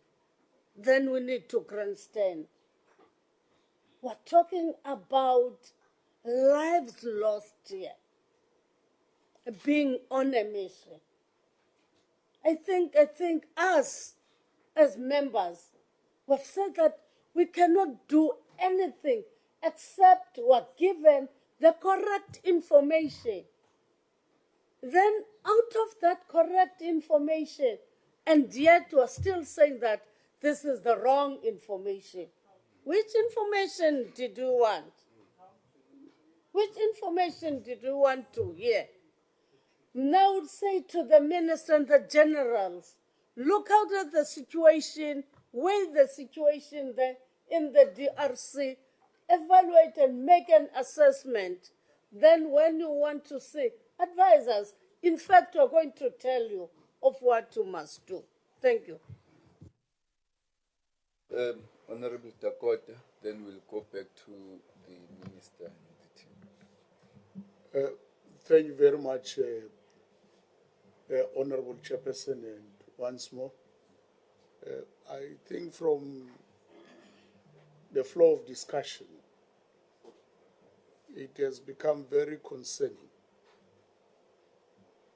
that I will have to ask the Chief of the National Defence Force to take the nation into confidence, whether as South Africans in South Africa are we safe, so that we deal with the possible anxiety in our nation as a result of the casualties we suffered in the DRC,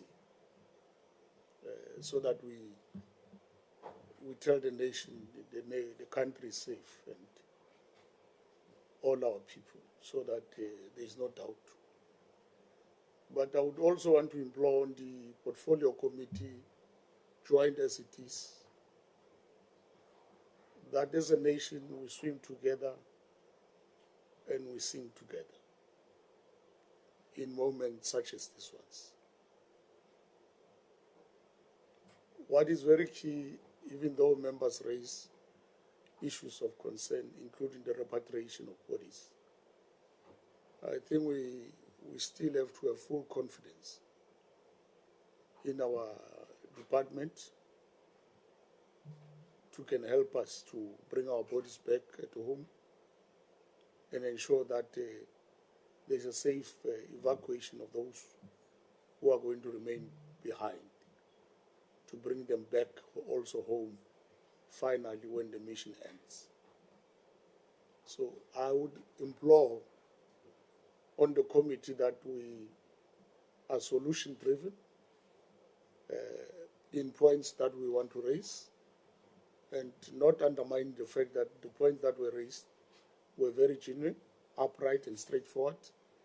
And I think it's incumbent upon those who are in administration to ensure that we fully implement what the Portfolio Committee would like to be done, and that all aspects raised by the Portfolio Committee are taken into consideration.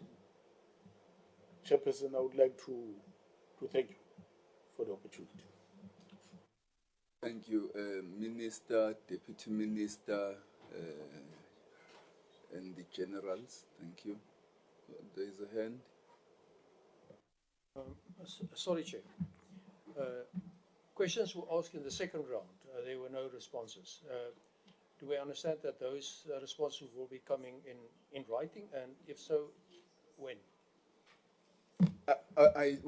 When I mentioned them, I was asking them to respond to the questions, then we close. I have been receiving a few texts from members reminding me that the meeting was supposed to finish at 4. The members were quite generous in their contributions.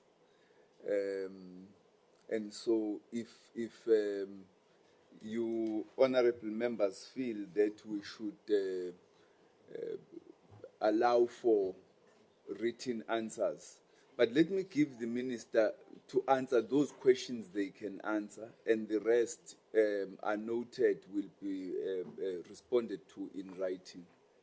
Minister. No, thank you very much, Chair. I won't be long. Again, if they are missing answers from the questions raised, we will be willing to respond, Chair.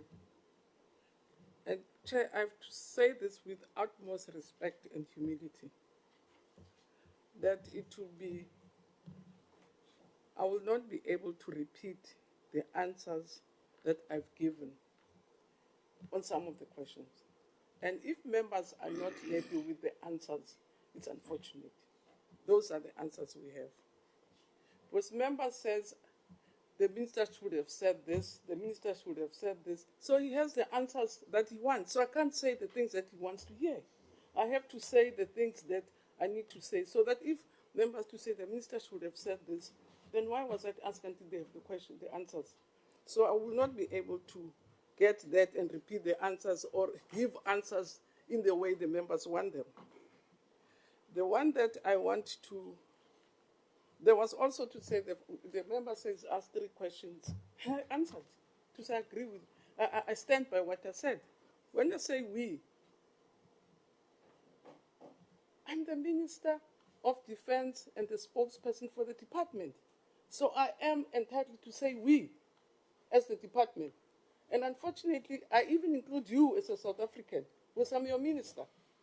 So when I say we, I even speak on your behalf. Yeah. So you are also included. So we includes you. And to say, Chair, no, you can choose one. And to say, Chair, I said peace, there's no price. I'll say it 10 times. So to repeat what I said, to say I stand by what I said, I stand by it. And I speak on your behalf as your minister. And then, Chair, on colonialism, I think it's a very interesting debate that is unfolding.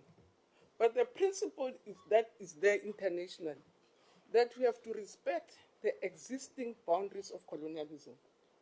We respect the integrity, because if we bring it home close, Chair, which means you can even start questioning the Lesotho, Swaziland, and Botswana, because they're protectorates which come from South Africa, and therefore says the Basutus in Lesotho are not Basutu. So, so it's an interesting debate, it's a historical debate, but the principle is recognizing and respecting the integrity of existing boundaries, colonial boundaries. And yes, it has its own difficulties. So Tutsis in Congo are Congolese first, more than Tutsis. But it's an issue for them. And I don't think it's an issue I think we can resolve. But I think that's what the principle is saying. And I think, Chair, we've said so many things about budgets. Then in the budget speech, I thought we were speaking about the next time we want us to speak about the budget, what we say about the shortfalls and how that we will be able to answer it. Because we can't answer everything in one situation. So we were asked to speak about the situation that in the DRC, and that's what we tried to do. But if there are more questions about the budgets, what we said in the budget speech, we will still be able to do it if members want it. So we'll still do it. And the other one, which I must say, Chair, again, I don't want to be sounding judgmental. I'm quite surprised that the South Africans were questioning solidarity with other countries. We're products of solidarity. That's why we're able to go and repatriate remains in other countries. So solidarity is part of us. Now to say, what do we want there? What do we want there? When we're chased by apartheid, we ran to those countries. It is a responsibility to be in solidarity with countries. So it's not anything that we should be ashamed of that we're in solidarity. And then, as I say, what the general said, it's also this matter of saying, because one general said this, and he's saying what we want to hear, so what that general is saying, that's the truth. It's our choice to take what the general is saying is the ultimate truth, because the general is saying what we want to hear. And Chair, because I was reprimanded to say I should speak respectfully to members. The member is not here. I really just don't think it's correct, even for members, to cast aspersions on people's personalities. That I travel and stay over. I don't even know anybody. And it's I go to holidays in Limpopo, because that's where, or even KZN. And so I think if there are issues that we raise here, let's not raise issues about our private personal lives and how do I sleep. Do I have to come and speak about my sleeping patterns? I just think it's a problem, Chair, and I'm really asking for equal respect, because we are instructed to respect. I must, how do I sleep at night? I don't think I have to come and speak about my sleeping patterns. So I do accept that we have to improve communications. But on the strength of the force, I think the other thing also, Chair, this has raised a very important debate. There's a recent report which is ranking defense forces in the country. And I can proudly tell the members that South Africa comes third in the continent after Egypt and Algeria. We're number 3. So we have no doubt. So all the things that were not properly trained is, I think we will not be a perfect defense force. We can't be a perfect defense force. I don't think there's any perfect structure, but we're saying in terms of what we need to do, I can assure members, I can assure the public that indeed we are a force to reckon with. We are a force to reckon with. So I want to stop there and say, remember because honorable members, please. No. Honorable members, let's be fair with one another. Let's be fair. Point of order. Chair, Point of order. Chair, the Minister does not speak on my behalf nor on behalf of the economic freedom fighters. The Minister's response is a shame. And she should be ashamed of herself, and I apologize, and she will not apologize. I apologize to the nation and to the families of the soldiers who died for what she had done and what the SANDF had done. Not in my name. Honorable members, we are honorable members. Honorable members, what we are doing right now is shameful. It is extremely shameful. The country is looking at us to discuss an important matter. We allow ourselves to digress from the topic at hand at any given time for cheap party political scoring. Let's not do it. Let's not do it. The country is watching us. There are people awaiting their children. We've all spoken here as if we are sympathetic. If we are as genuinely sympathetic, then let's demonstrate it in action. We may have different views about issues being discussed, but let's respect one another and respect the sensitivity of the topic on the table. I request us to please remain calm. General, please respond to the questions that you have to respond to, and then we close the meeting. Thank you, Chair. Chair, I'm sorry, you didn't recognize my hand. You didn't Yes, recognize let us take the answers. We do not have the whole time to be sitting here. Let us take the responses. Honorable members, you had 2 sessions to raise questions. And on top of that, you don't want responses. You still want to talk even more. Chairperson, the Minister, and what is shameful is that you are saying we need to respect the environment that we are in. Absolutely. The Minister's responses are not respectful. You do not agree with the Minister. That is a separate topic. Who advised her? And who advised the President? She says she's speaking on all of our behalf. That is not an answer. Honorable Member, I request your respect. Yes, I do. I request it. And don't respond. I request your respect. You have asked questions. If you don't agree with the Minister, you do not have to raise that at each time she speaks. Just as nobody raises their disagreement with you each time you speak. Let us allow the questions, the answers to the questions asked to be tabled. They are being tabled. If you don't agree with them, that's a subject for another matter. General, please respond. Thank you, Chair, and thank you to honorable members for all the inputs. And we, as the South African National Defence Force, take note of the advice, concerns. And as I said, whilst the nation is in mourning, I also am equally one of those that are touched. I just want to respond to a few things.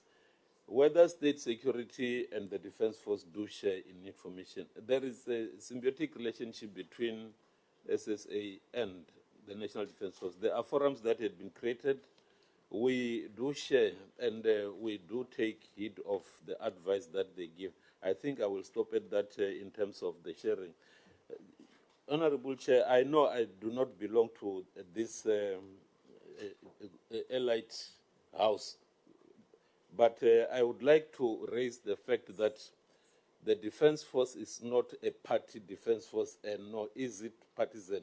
It is supposed to be apolitical. And to refer to the Chief of the National Defense Force saying that go to the ANC Cabinet Lekgotla, for me, Chair, I think your Defense Force, honorable members, it's your Defense Force. It's not, it belongs to the people of South Africa, and the people of South Africa's confidence lies in the ability of the Defense Force to be able to take care of their lives. And on that note, I would like really to take this matter and say, I want to reiterate, we are apolitical as a Defense Force.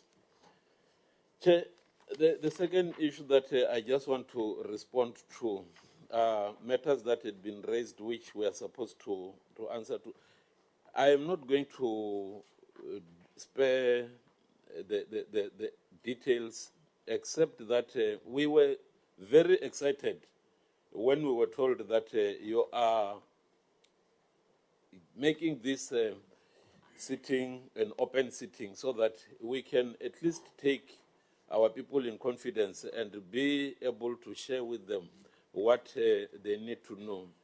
We have tried to respond to the current situation and the disposition of M23, as well as why I had been mentioning Rwanda. I want to put this in context, Honorable Chair and members.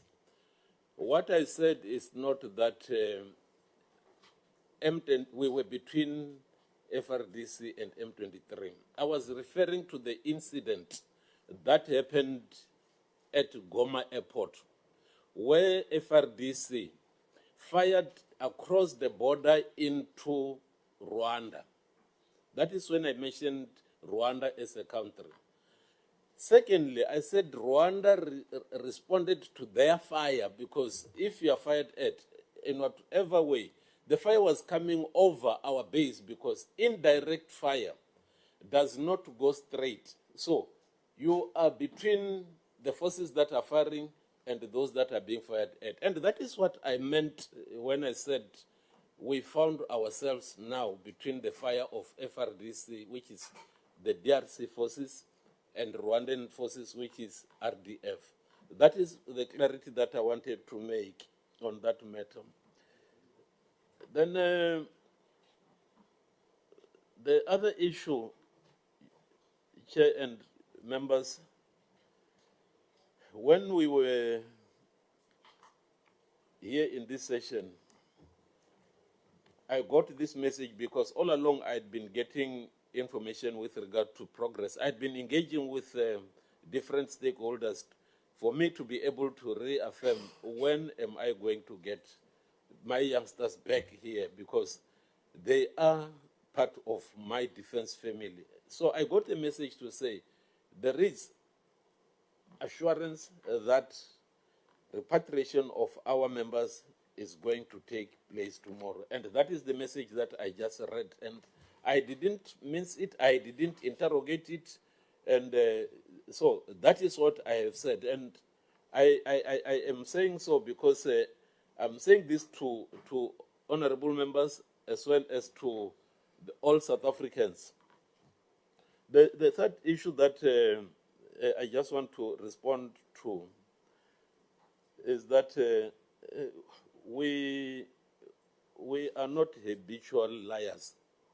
And one thing that we try and do is to provide information that is as accurate. Where we don't have details, we are open to say we will go and provide responses. But we are not liars. And the challenge, Honorable Chair and Honorable members, is that when certain general issues a statement that is not supported and is not reported through the channels of command, one may not be able to try and respond to. I wouldn't like to delve into what General Shezi said. That is something that we can engage on outside, because I won't be able to give response to. The last issue, there are so many other issues that had been raised, but I'm going to the last one, and I will also, if so allowed, because it is through you, Chair, that the GOC OP-HQ who had been presenting might have additional information that I might have left out. However, I want to reassure all South Africans that you do have a defense force that is capable of defending and protecting you. The unfortunate incident that happened in DRC is not as a result of lack of our ability to protect and defend you. We will continue to be your pillar, the last hope that you have, and we will always continue to bring hope where hope is abundant. So on that note, South Africa and all its people, we will continue to protect the territorial integrity.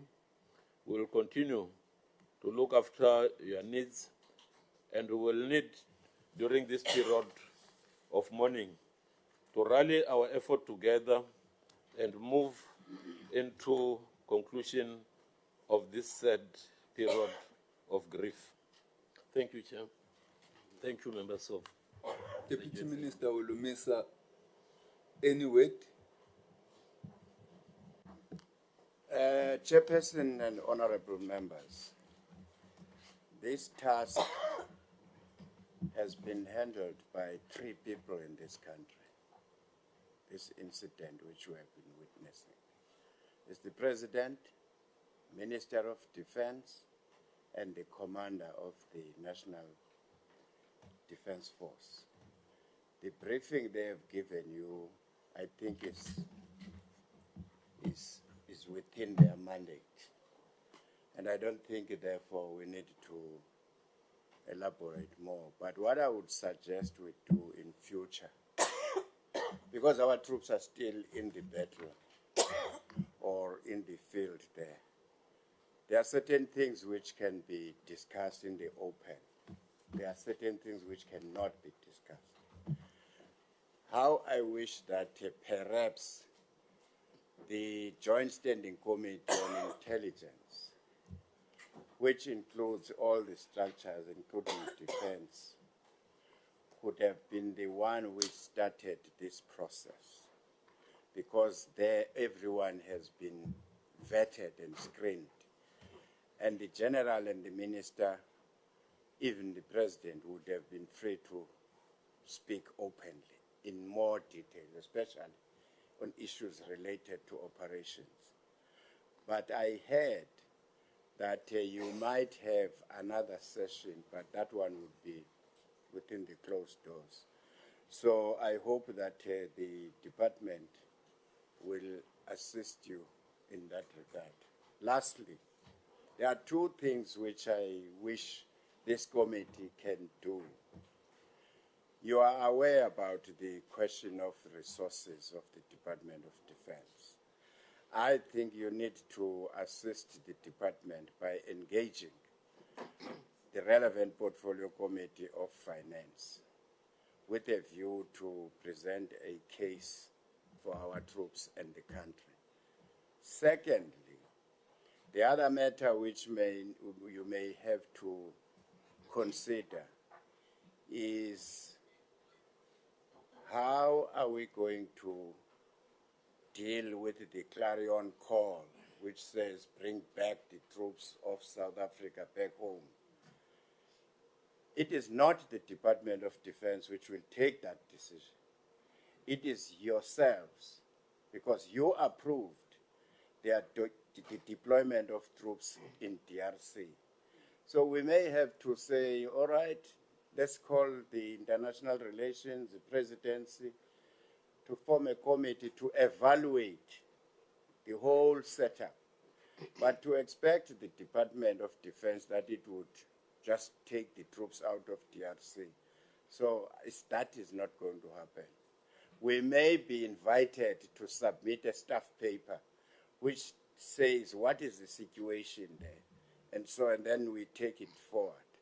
But the Department of Defense, I'm sure, is going to participate in such discussions. But at the present moment, the operation in DRC is at the need-to-know level. Even the Deputy President and myself, we don't sit with the President and Minister and the Commander. So let us leave it like that. Please. Thank you. Thank you very much, Minister. The co-chair will close the meeting. Just as we do. I have a feeling you are concluding. I want to repeat my question. The questions that have not been responded to, will that now follow in writing? If you just are patient a bit, I would have answered already your question. You are already No. You were not patient enough to listen to me. I was going to answer your question. I was afraid you would say the meeting is closed before I start speaking. Okay, no, not a problem. Just as I hand over to the co-chair, just a few remarks. The outstanding questions, General, we have 7 working days within which to give us written responses. Secondly, we certainly have to pursue a closed meeting for other issues that would not be responded to in a public meeting. So we will ask the presiding officers for a date for that. Thirdly, on the state of the National Defence Force, the committee of the 6th Parliament had made a report and requested a debate in the House on the state of the National Defence Force, particularly in view of the declining budget and other issues. We have written to the presiding officers reiterating that plea for a debate so that we can discuss that issue. We don't think the meeting the debate on Monday will have time to cover that. The meeting on Monday in Parliament, the debate on Monday, will deal specifically with the DRC. We still would like to have a debate in the House on the general issue of the state of the National Defence Force as arising from the report of the 6th Parliament. So we are going to follow up until we are given a date for that debate. We have noted, Honourable Niehaus, the point you raised regarding documentation.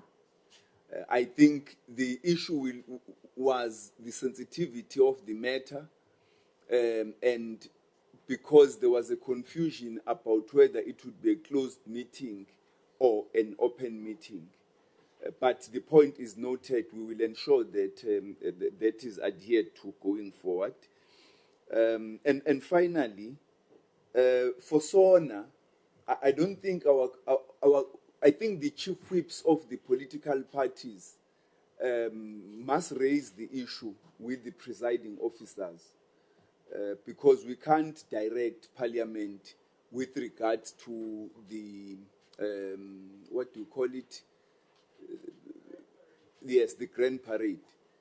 But I think the chief whips of the presiding officers, of the political parties, must be spoken to raise it with the presiding officers. And Co-Chair, I hand over to you. Thank you. Thank you, Chair. Thank you, Minister, Deputy Minister, the Command Staff, and honourable members. Honourable members, the DRC matter comprises a complex and deeply seated factors in our continent. And I think the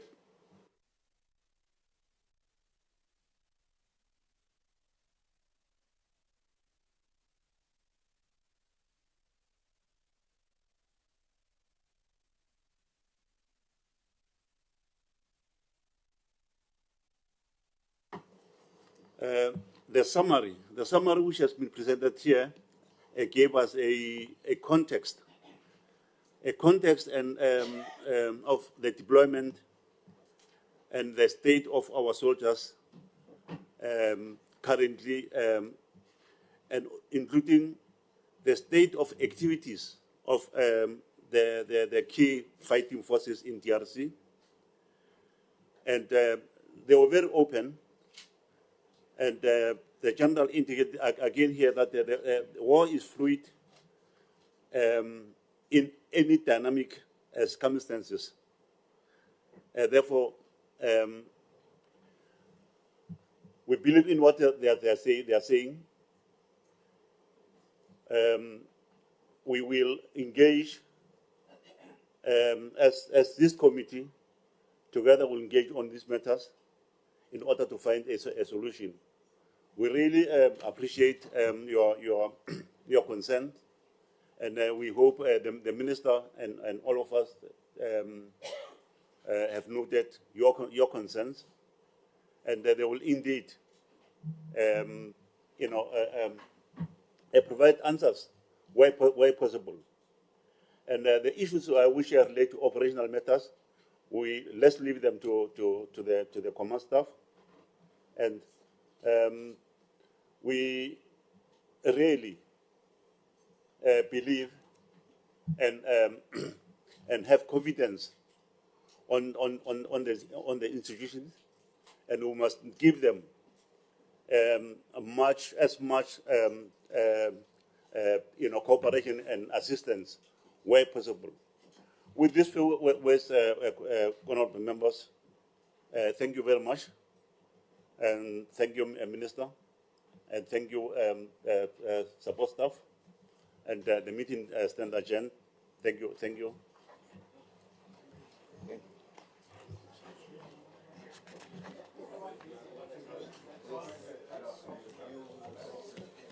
At the end.